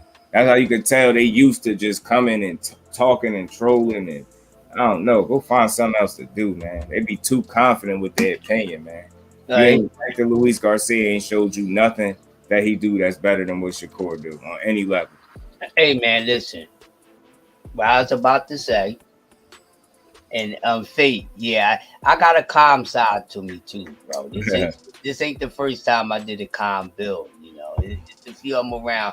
They all hit the same way though. You know what I mean? But Hector Garcia's style is tailor-made for Shakur Stevenson to be a real disrespectful animal. Now, I like his calmness. He's a smooth dude. But you cannot be that way against a guy who is a sharpshooter. And with Shakur being a master of calculating speed and this guy being slow, but he's not slick enough. He's slick, but he's not slick enough for elite level boxing like Shakur Stevenson. They will work on some C+ guys, maybe a B. But when you stand in front of a guy who really, his IQ is probably one of the best IQs in the sport of boxing right now, I would talk to anybody about it. I'm just talking about IQ alone. This kid has a total package. And with that being said, by him being able to calculate speed, it's going to be like Evander Holyfield, George Foreman. You've seen the difference in his speed. He would stop Hector Garcia earlier than what we anticipate because of what we grade him on his damn power. But because Hector he's slow, you know what I'm saying? He's going to look slow in front of Shakur. He's not going to look slick. He's not going to appear to be slick like he is. But when you get in front of something that's slicker, that's more polished, that knows the ins and outs, it's easy pickings for Shakur. And I do not dislike Hector. I like him, but I also like him to get his ass whipped messing with Shakur Stevenson. He's gonna have to be more busy. Those little slow ass things that he be doing. Oh, I'll try to switch it up. Like what he does, he's a switcher, but he does it in mindset instead of with his hands. Do that because the moment you take time to think, you put up a second thought against a guy who's calculating at the speed of thought. That's your ass, Mr. Postman. Shakur would have one of the best performances against Hector Garcia. We gave Shakur all the props that he deserved for how he picked Oscar Valdez apart. He's going to look like a complete animal that we never seen. And then the haters going to be like, it's a fluke. But you have to understand, there's levels to it. And when we have certain fighters who are gifted and they can adapt to any style, you have to understand, my man. For my man who said Hector would beat Shakur, you got to understand, this is a young man out of the very few that's in the sport of boxing right now that's been fighting around the world for a very long time. He's an OG when it comes to the mind of boxing. He may be young in age, but he's like OG status in my age. in the sport of boxing. So he has the OG status of a 50 or 60-year-old man because he's so well vested, you know what I mean? Because he's been doing it since a child. And when these guys go around and they do these Olympic trials and things like that, they go around the country, they go around the world. So he's seeing all different type of things. So it's nothing Shakur Stevenson never seen before. And this guy's going to be easy. This guy will have to pick up everything. Hector Garcia will have to turn up everything. That meaning that his punch output, his speed of his punches, he's going to have to pick up the pace of his feet and everything.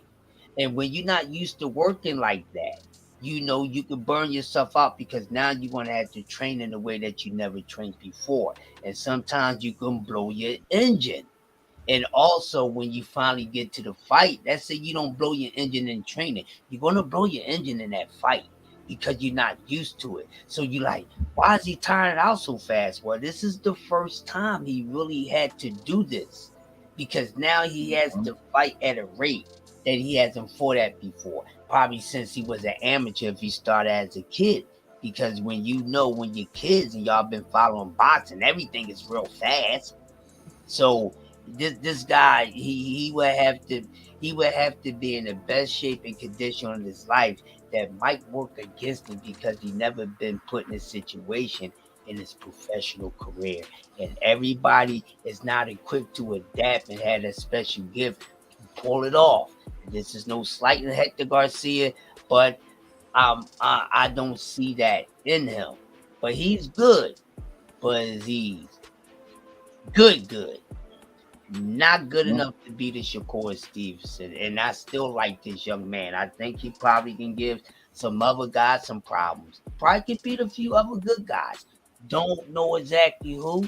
Gonna have to look at some other guys and figure it out. But if he's talking about getting in the ring with Shakur Stevenson right now, this is the most skillful opponent that he can face in his career right now.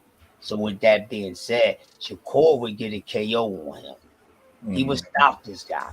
He would stop. He don't seem like he got too many gears to him either. Now Exactly. I know Gutierrez ain't forced him to do but so much, but still in all, if that was the case, then he was supposed to be able to ramp up the action, and I was looking for that. I was like, all right, because you pretty much dominating this dude. At this point, everything you do is damn near working. Damn near everything you do is working. So it's like I expected to see him start pressing on his ass, and I ain't see that gear. So I'm like, nah, You gonna play chess with a better chess player. You ain't physically imposing, so you don't fight, and you don't fight that way. You fighting more of you a boxer. You get what I'm saying? You're a good boxer. So it's like you gonna play chess with a better chess player that night. You gonna get dominated. I'm sick of playing with these people. That's why I said Conceição, I was about to get his ass beat. Watch. I ain't fuck all of that. You gonna get beat up. It's different with Shakur. That gold medal ain't gonna mean shit.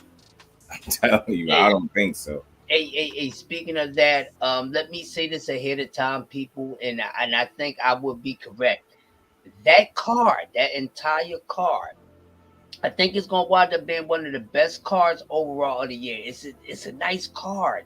They got a nice roster. They got Top Rank, got all these young guns, and they're good, and it's a nice card. And I think all these young guys is gonna go out and display these skills. I mean, you got a Shakur who's headlining. You got Keyshawn. You got Shushu. You got Tucker.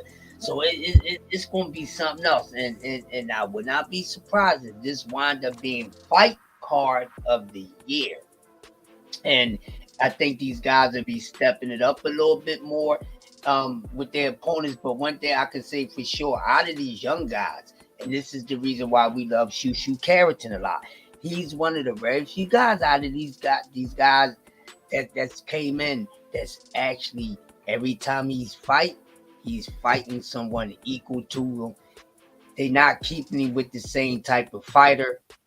As he gets better, his level of competition gets better, and I'm loving it. And this kid is very, very dangerous. So that's why I'm so excited about this card, because these guys is gonna go in there and put on a show, because somebody's trying to take the night.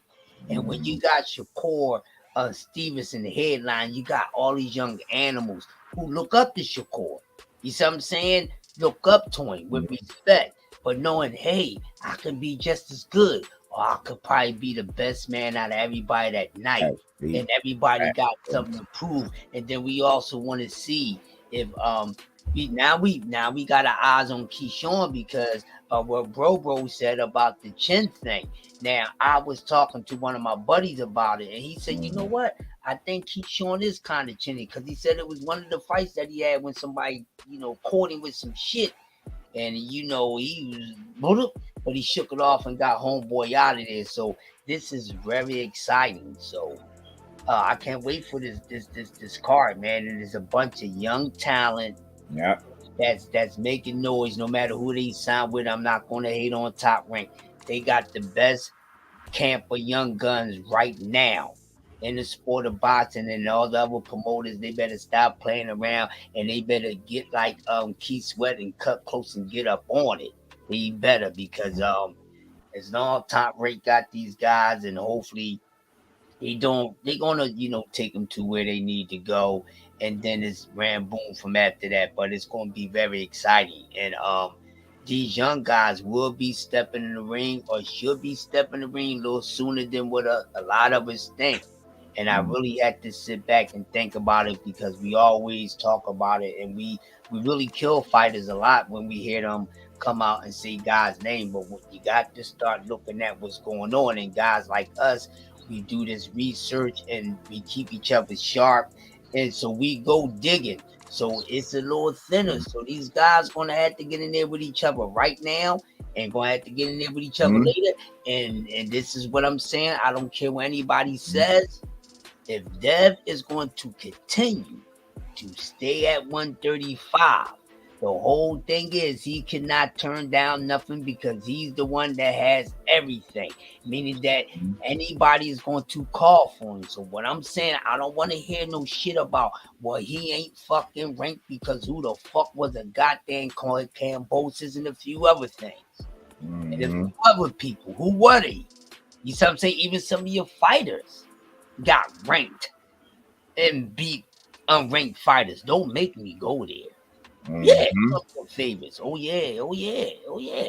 But it might have to happen a little sooner. So like I said, if he's going to stay there, ain't no talking about he ain't ranked, nigga. You got all the belts, they coming for your shit. If you don't want to fight nobody to keep your shit, then move the fuck on. But if they call for you, nigga, whip they ass. I'm sorry.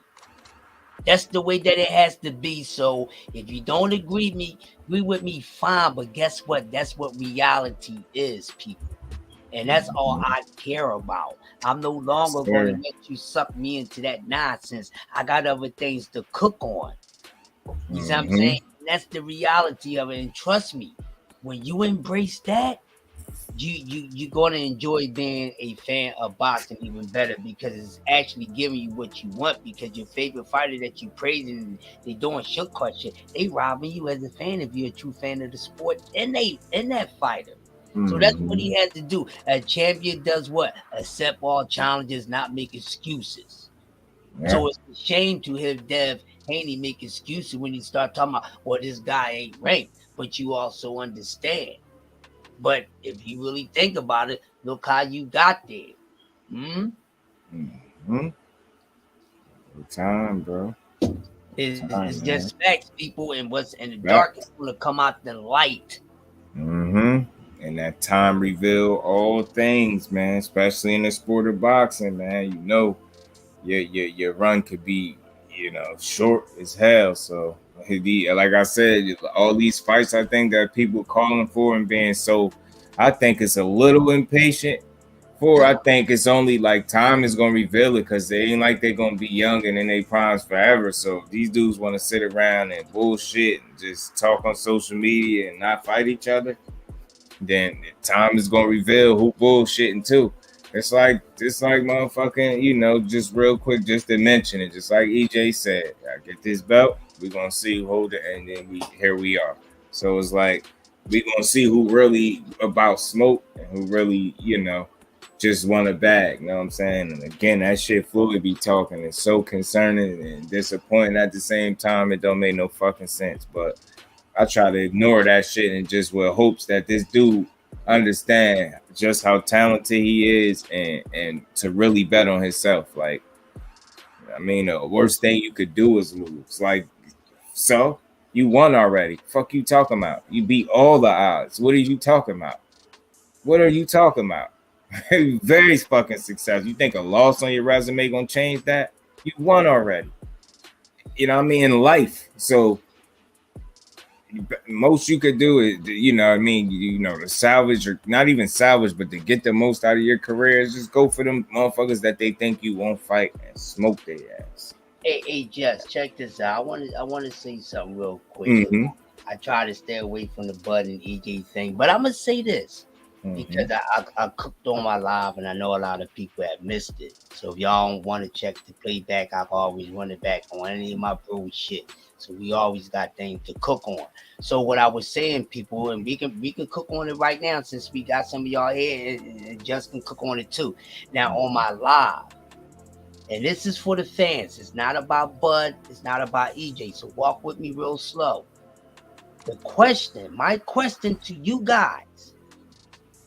Would this fight matter between Errol Spence and Bud Crawford if the 4 belts was not involved? Would you still want to see this fight? Here's the other scenario. Let's just say the 4 belts were involved, but neither one of these guys had the belts. Follow me now. Let's just say the 4 belts were scattered everywhere else. Except for Bud didn't have a belt and EJ didn't have a belt.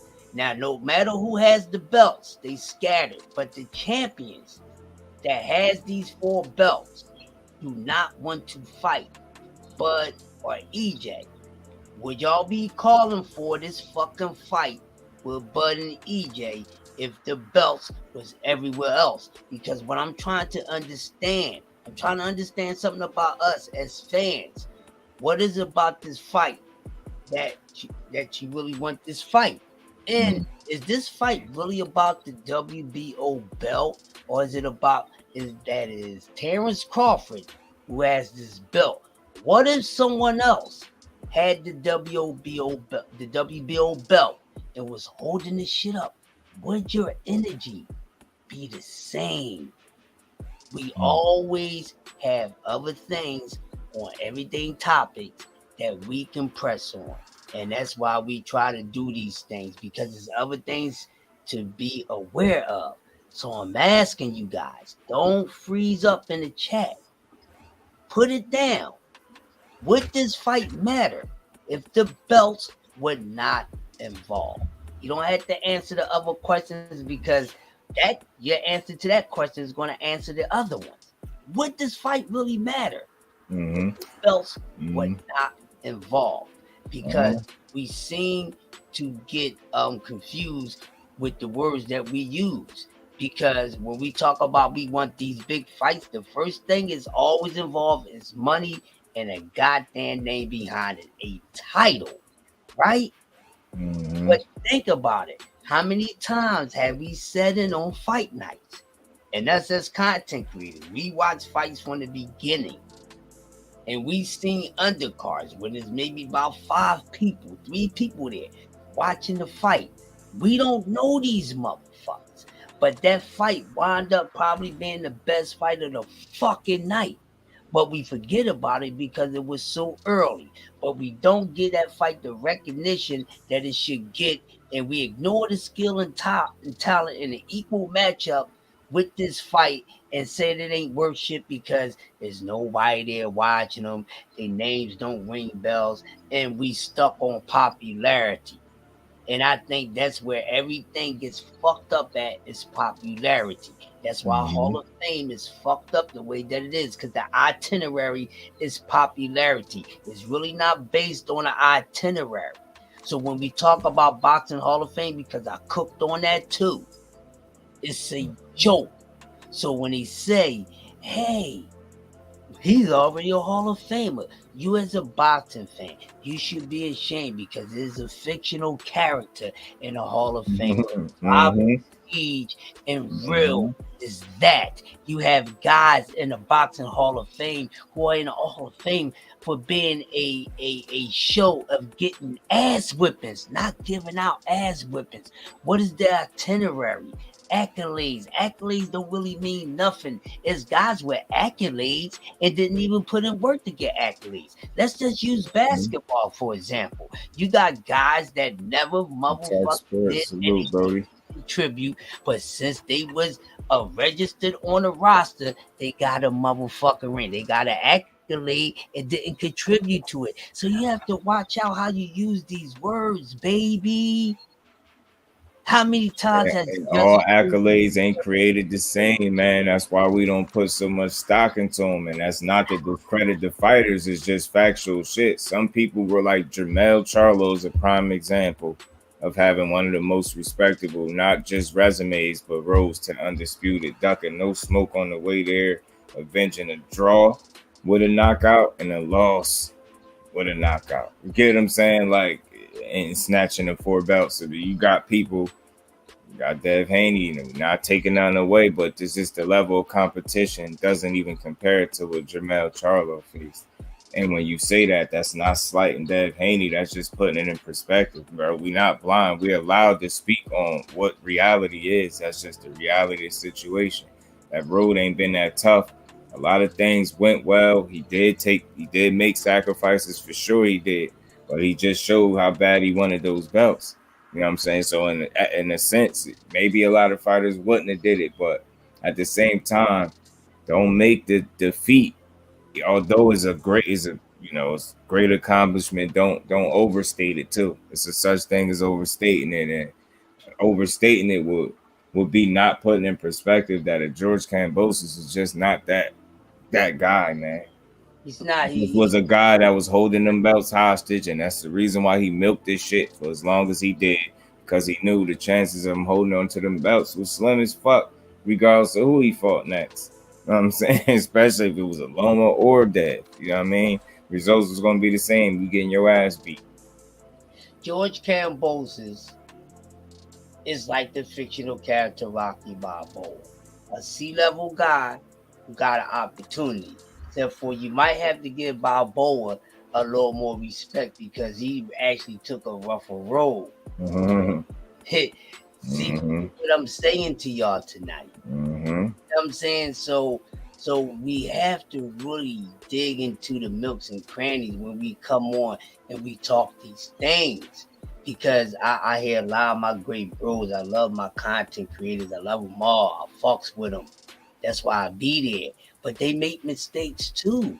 And we all made this same mistake that we cooking on right now, man. Just you see what I'm saying? And I get it because we live in the moment. But the reason why that these things don't get put out because it's not that they not noticeable, they just get overlooked because they put the energy into putting their attention into the most common denominator of the situation.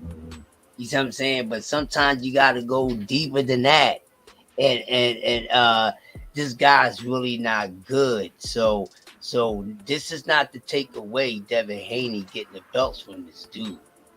But when you talk about it, and the brother was right, and I can't go on and in high praise and say, yeah, he really did it when he really didn't have to beat anyone to get it. Because guess what? The guys that he should have fought, the guys that had ducked him, they're the guys that he should have fought. They're the guys that he gets the notoriety for beating, and he didn't beat any of these guys to get the belts. I get it, but we also got to keep it real on the level of competition who had the fucking belts. So the whole time we running around, and we wanted to see the young man get it that way, but guess what? He got it, people. And he didn't have to get it that way. But you know why we didn't pay attention to it? Because the route that he took, because the manner that he took, he gave up his whole A side because this dude, this C average guy, Kambosos, that a lot of people is trying to make into something, and his resume will show you, wow, You can't change what's in there. I mean, they can change it because they take people L's and turn them back to O's, but you cannot erase uh what's going on with George Kambosos. And since Nope. he's not a likable guy, he's not one of Split the decision likable king. that they want, that they got love for, or they gonna let it be what it really is. So it's there for you to see. And people already knew this guy wasn't that good. He's a split decision menace. You know what I'm saying? Split decision against C-level opposition. Like, what are we Split talking decision about? king. That's why it only took a A-level fighter to beat him with one goddamn hand. And that's Mm-hmm. not taking away from how good that A fighter is. That's just showing you how this guy that's a C fighter that y'all trying to turn into an A fighter is really a C fighter, because no A fighter is going to get beat with one fucking hand by no A, B, or C motherfucking goddamn fighter. And an A fighter can show you that he can beat someone with one fucking hand and show you that that person that he beat is not an A-level fighter. And y'all sitting out here talking about this Izak Cruz. Y'all jumped on Izak Cruz nuts. Yes, y'all did. I'm going to get y'all. I ain't going to let y'all off the hook. But I'm going to be calm with it because I'm loving my smoothness, man. This goddamn black one's got me on some smooth shit. Mm-hmm. I'm a smooth as ass whipping on y'all with these facts about Izak Cruz. Oh, yeah, I ain't forget to cook on him. Yeah, but y'all was loving Izak Cruz. Izak Cruz the man. Oh man, he's the man. Yeah, Tank should give him a goddamn rematch. This, that, and the other. I think he beat Tank. This, that, and the other. Blah blah blah. Then he come out the next fight looking like the same shitty, reckless fucking guy that he was before then. Okay, then he beat Gamboa, but come on, he was done just like overcooked goddamn boiled eggs. Is gonna start a fire. And now with the way that this guy is moving, he's moving like Bully Ho Gruff. You know, he started the bullshit and the pretty shit with the him and Ryan Garcia and this, that, and the other. Then he just started concentrating on goddamn getting the rematch with Tank, because the only reason why he want a rematch with Tank, not because he think he can be champion or be some sort of title holder, because he know that's the biggest check he ever gonna get again. It's against Tank Davis, because if he get in there with anybody else that's on a level of Tank Davis, they going to whip his motherfucking ass. Floyd already ain't got much to walk on. They didn't put the battery back and Tank. They didn't shot some shit up in his vein and all that, but ain't letting Tank off the hook. But back to Izak Cruz. But y'all was on this guy nuts, and come to find out he didn't duck Michelle Guerrero more times than goddamn Whitney and Bobby got motherfucking high on coke. Or y'all tripping. Yeah, y'all tripping. Y'all was talking about this dude. Oh yeah, he's really a star. He's a star. He ain't no damn star. He's starring in the bullshit. Oh, tonight's show of cloud chasing and really not the mini Mike Tyson, starring Izak Cruz. That's what he a star is. He bluffing. Oh yeah, maybe he should go into the Hall of Fame right now. He's an actor right now. He might have been there with Sylvester Stallone. So I guess y'all gonna be looking for Izak Cruz. Y'all rooting for him to beat the guy tomorrow. Yeah, he might beat him. He might beat him because it might be set up like that. It might be set up like that, but we talking about goddamn TMT. We talking about goddamn Mayweather Promotions, the money team. They little wicked over there. They might be setting them up to lose. You see what I'm saying? So we really don't know. But what I'm telling you guys, y'all guys got out here and got on this dude's nuts and tried to make it seem like he was this, that, and other. Shame on you. I wasn't buying that nonsense. And I was one of the very few ones that said, hey, we don't need a damn rematch. And the only reason why y'all saying that because y'all got on this dude nuts for merit, for surviving, not getting knocked out. What is wrong with y'all? Y'all keep confusing me. I don't know what y'all want as boxing fans. Like, fam, y'all really starting to confuse me. Y'all be blowing my high and everything. Like, y'all starting to make me drink. Like, what's popping with this situation here? I mean, are y'all subliminally wishing for Floyd Mayweather and his promotional team to be successful? So now y'all got to make up some shit. Y'all got to make up other stars. You see what I'm saying? Now he does have guys in his camp, but you know how he is. You know, he got guys sitting he got motherfucking boxes of ice cream sitting on a dry shelf with no in hot air. It's going to melt. Facts, BBG. And Facts. by the time they get in there, they gonna be watered down and everything and blah blah. Guys gonna start walking off. You know, but y'all was talking about Isaac Cruz and yeah, I know who Eduardo Ramirez is. I'm familiar with him. He's okay, you know, but come on now. So if he beat this guy, he knocked him out. What y'all gonna do? Y'all gonna jump right back on his nuts and be like, "Oh yeah, now come on, Crush. Fuck that. What you said, Crush. Fuck you, Crush. Yo, then get on out of here. Yeah, you see what he did to him? Oh, he knocked him out quick. Yeah, let's get the rematch with Tank. What do y'all really want for Tank? Aren't y'all saying that Tank should fight somebody? Isaac Cruz ain't nobody. Stop it. He ain't nobody, just like the rest of nobodies. Cut it out. And these are Cruz and Rolly Romero get into their goddamn thing. Y'all see what's going on over there? He's our Cruz in the same situation as Rolly Romero. These guys is trying to get a payday. Mm-hmm. And Floyd ain't gonna set him up with nothing else. That's why Rolly might get another one, but Isaac Cruz ain't gonna get shit, nigga. Earn it. Earn it. Matter of fact, Floyd, push him to the back of the line. You got all these talented brothers over there. Come on, man. Stop playing around. Stop playing around. Mm-hmm. So all you Isaac Cruz nut huggers, I want y'all to stay there. I want y'all to stay there and wish that it become a star. No matter who you are. I want y'all to see, because I'm telling you, he ain't gonna be no damn star. Mm-hmm. He ain't gonna be no star. He gonna wind up saying stars. Little man gonna wind up getting knocked the fuck out. Telling you. He gonna get knocked the fuck out. And all this time y'all thinking, oh yeah, Tank scared the rematch. He'll beat Tank, this, that, and the other, blah, blah, blah. Oh yeah, fuck around and knock Rolly out. This, that, and the other, blah, blah, blah. And the whole time, this little motherfucker is the crocodile that never came up above the swamp. Mm-hmm. Oh, see, y'all got to stop living in the moment. Y'all better start following. You better focus on his fight. I'm telling you, you talking about Tank, motherfucker. You better focus on his fight. He only worrying about a payday, people. So he don't mind getting knocked the fuck out for a payday, because it's gonna be the only big payday that he get. He know he only a 350,000 dude.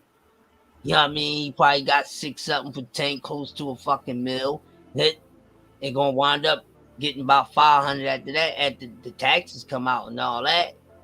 These guys already know, certain guys already know that they're not gonna make that type of money, and they not sure if they're gonna be one of those, gatekeepers who's going to be able to, still get fights. They can't be a Sean Porter. You see what I'm saying? Sean Porter was always competitive, no matter of the bullshit with him. He was always competitive. So we didn't mind seeing him fight, because we know he's gonna get in there and fight dudes. The only time he robbed us out of performance was the Terrence Crawford fight. You know what I'm saying? He didn't put his all into it. Mm-hmm. And that's it. But we really don't get that when I was making that point that day, man. I'm trying to tell y'all, his friendly ass, they too damn friendly. He don't know how to turn that switch off. Crawford know how to turn it off. Getting there and fuck you up. So why y'all think Isaac Cruz is trying to jump hurdles to get a money fight? Because if he knows if he has to go through the ranks and actually get in there with somebody like the guys that he got to beat, he ain't gonna get no payday. He gonna get an ass whipping. And the fact that people is reaching out trying to fight you and you trying to say no, meanwhile fighting a lesser opponent than the guys that want to fight you, and thinking that fighting a lesser guy than the guys that's asking to fight you, who are both undefeated. And now you think you're going to just Eduardo Ramirez get you a fight with Tank, a rematch? Hell no, bro. Think again. Think again, man. You sadly mistaken, man. You should have took Michelle Rivera. You know what I'm saying? The guy that could be right in line for a Tank fight or some shit like that. Like, fight somebody that could be in line for a fight with him instead of fighting somebody that's irrelevant. Like, you get what I'm saying? I don't care if this dude is decent. Hell with him. he irrelevant. You know what I'm saying? In terms when it comes to Tank, like that win is not gonna make people look like, I don't care if you demolish him. Ain't nobody gonna look at that fight and be like, oh, you know what? He should get a fight with Tank. Only some assholes gonna think that, man. I don't want to see that shit again.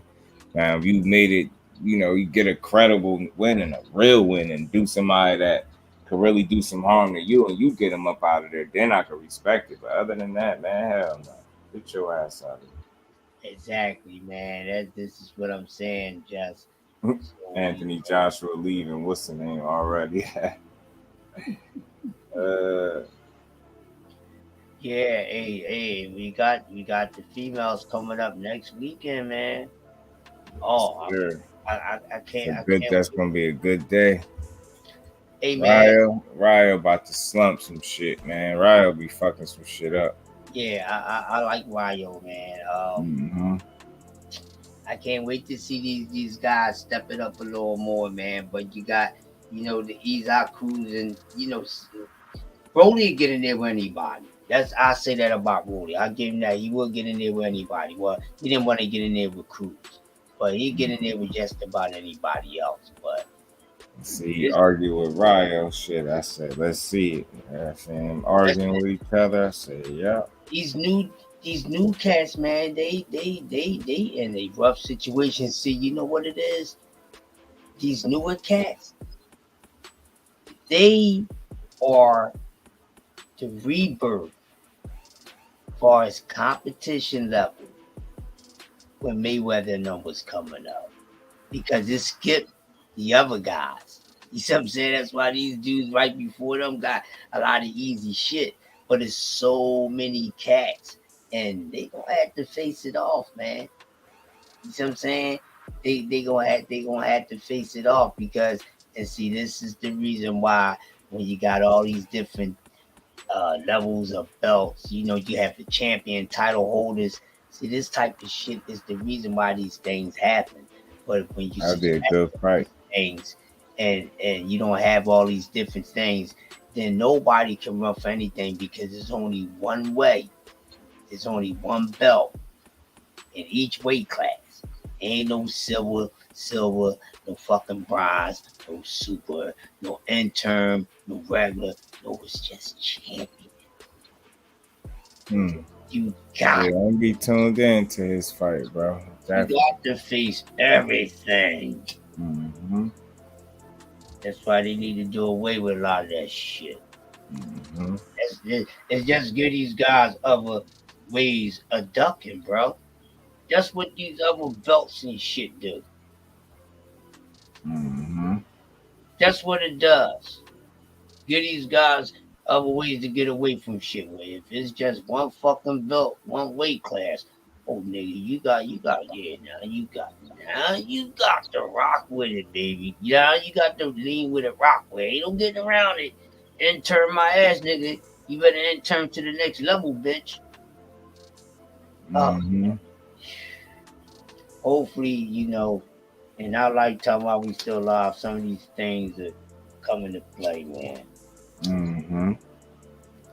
Yeah. Because it's definitely needed, Jess. It's definitely needed. Some good action. Operate this routine. Yeah. The bum guard, they better watch it, man. Yeah, she got to come correct. She got a tough fight on her hands for sure. Man, she got a tough fight on her hand, man. And Michaela coming to win. She not coming she not coming to lay down. She coming to win, yo. It's gonna be a good one, man. It's gonna be a good one. Hell yeah. We can't wait for this. That should be here shortly. That's some decent fights. Ruiz in a fight tomorrow too, right? The thing is, what is it, Sunday? They fight? Yeah, they fight Sunday. Yeah. Andy Ruiz and Luis Ortiz fight Sunday, I think. Yeah, I think you're right, Jess. I think that is Sunday. Yeah. Yeah. Well, that's what we're gonna be looking forward to. We keeping my eyes on that card. King Kong. See what happened, man. We're gonna see if King Kong Ortiz could pull it off, man. He said he's coming to smash Andy Ruiz, yo. I hope he do too. Yeah, he's not playing around, man. Mhm. They lucky this guy is in his mid-40s, man. Yep, never fought a southpaw, so let's see if that come back to hurt him. We gonna find out. We gonna find out early. And we and Ortiz can box. King Kong can box, man. Southpaw that can box, and he Cuban. Yeah, with some crack. So that's gonna be interesting. I thought he was always the best skill boxer at heavyweight. I know people put Fury over him, and that's more so because of the height. I think if he was shorter, it'd probably be a little different. But I never put Fury over Ortiz when it came to skills. You see what I'm saying?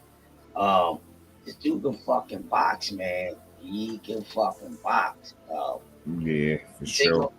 This ain't no Anthony Joshua, man. This dude can fucking box, and he fears nothing. See what I'm saying? So I know a lot of people saying, well, you know, Andy can punch, got some fast hands. That's true. Ortiz can also take a punch and get the fuck back up too. It took Wilder to put him down a couple of times. You see what I'm saying? Before he got him out of there. So he ain't afraid, you know. Hey, man. He might be a little bit better off than what people think. He might surprise some people. Hey, y'all, what if he eats Andy's shit? What if he eats it? If he eats Andy's shit, Andy gonna die. If he's unfazed by Andy Ruiz's power, he's going to kill him. He's going to kill him. He's going to kill him, man. Yeah, me too. We Talk Sports. It's gonna be a hell of a fight, man. Yeah. We Talk Sports. It's gonna be a hell of a fight. Thanks for tuning in too. He was on my live. Yeah, man. I'm almost at the 3:30 mark. I'm about to let y'all good brothers get out of here and crush, man. I appreciate the cooking you was just doing, bro. Yeah. I always run it back. So whenever I do a live and people didn't catch it, I can run that shit back while I'm on here with y'all, so they can always catch it. Oh yeah, I definitely I'll be here tomorrow. I'll definitely do another one. I might do two tomorrow on some shit. I might do one early and then do one a little later in the day. Yeah. Might be 2 a day for me tomorrow. Right. Yeah, but we'll see, man. I heard some guys talking about Abdullah Mason. Some guys is coming down on him. Dude want to talk about don't bring him up. Who we say Ryo or somebody knock him to something back to Ohio. Man, shut your weird ass up. Appreciate you for stopping through, AJ, man. As always, my bro. What's up, AJ? And appreciate you for cooking Crush as always, man. Oh yeah, bro. TWT shit, definitely, man. I'm gonna let y'all get up out of here, man. Hey man, we relax myself. Yeah, we appreciate y'all, coming through, man, with the guru of the boxing talk, brother JusDue. Y'all know how he do. One of the hardest working guys, man. He drops his content, it's always fire. So I'm always honored to come on, no matter if I'm in the panel or in the chat, bro. Yes, sir. I'm always trying. Appreciate it. And we appreciate seeing all you guys on all our lives, man. Y'all, wherever we at. So we know y'all true supporters, y'all true fan, because y'all sub all of us. And y'all be there. So shout out to y'all for that.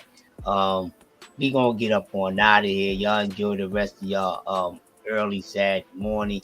I'm gonna keep on puffing on this shit. I ain't like bothered with nobody tonight. So I see them hoes tomorrow. And I see y'all tomorrow morning, man, when we start opening up and building this fight weekend. So, we going to be running it. So, stay tuned, man. We'll talk to y'all soon. TWT, baby. And we up out of here. Smash that like button on the way out. See y'all on the next one. Peace.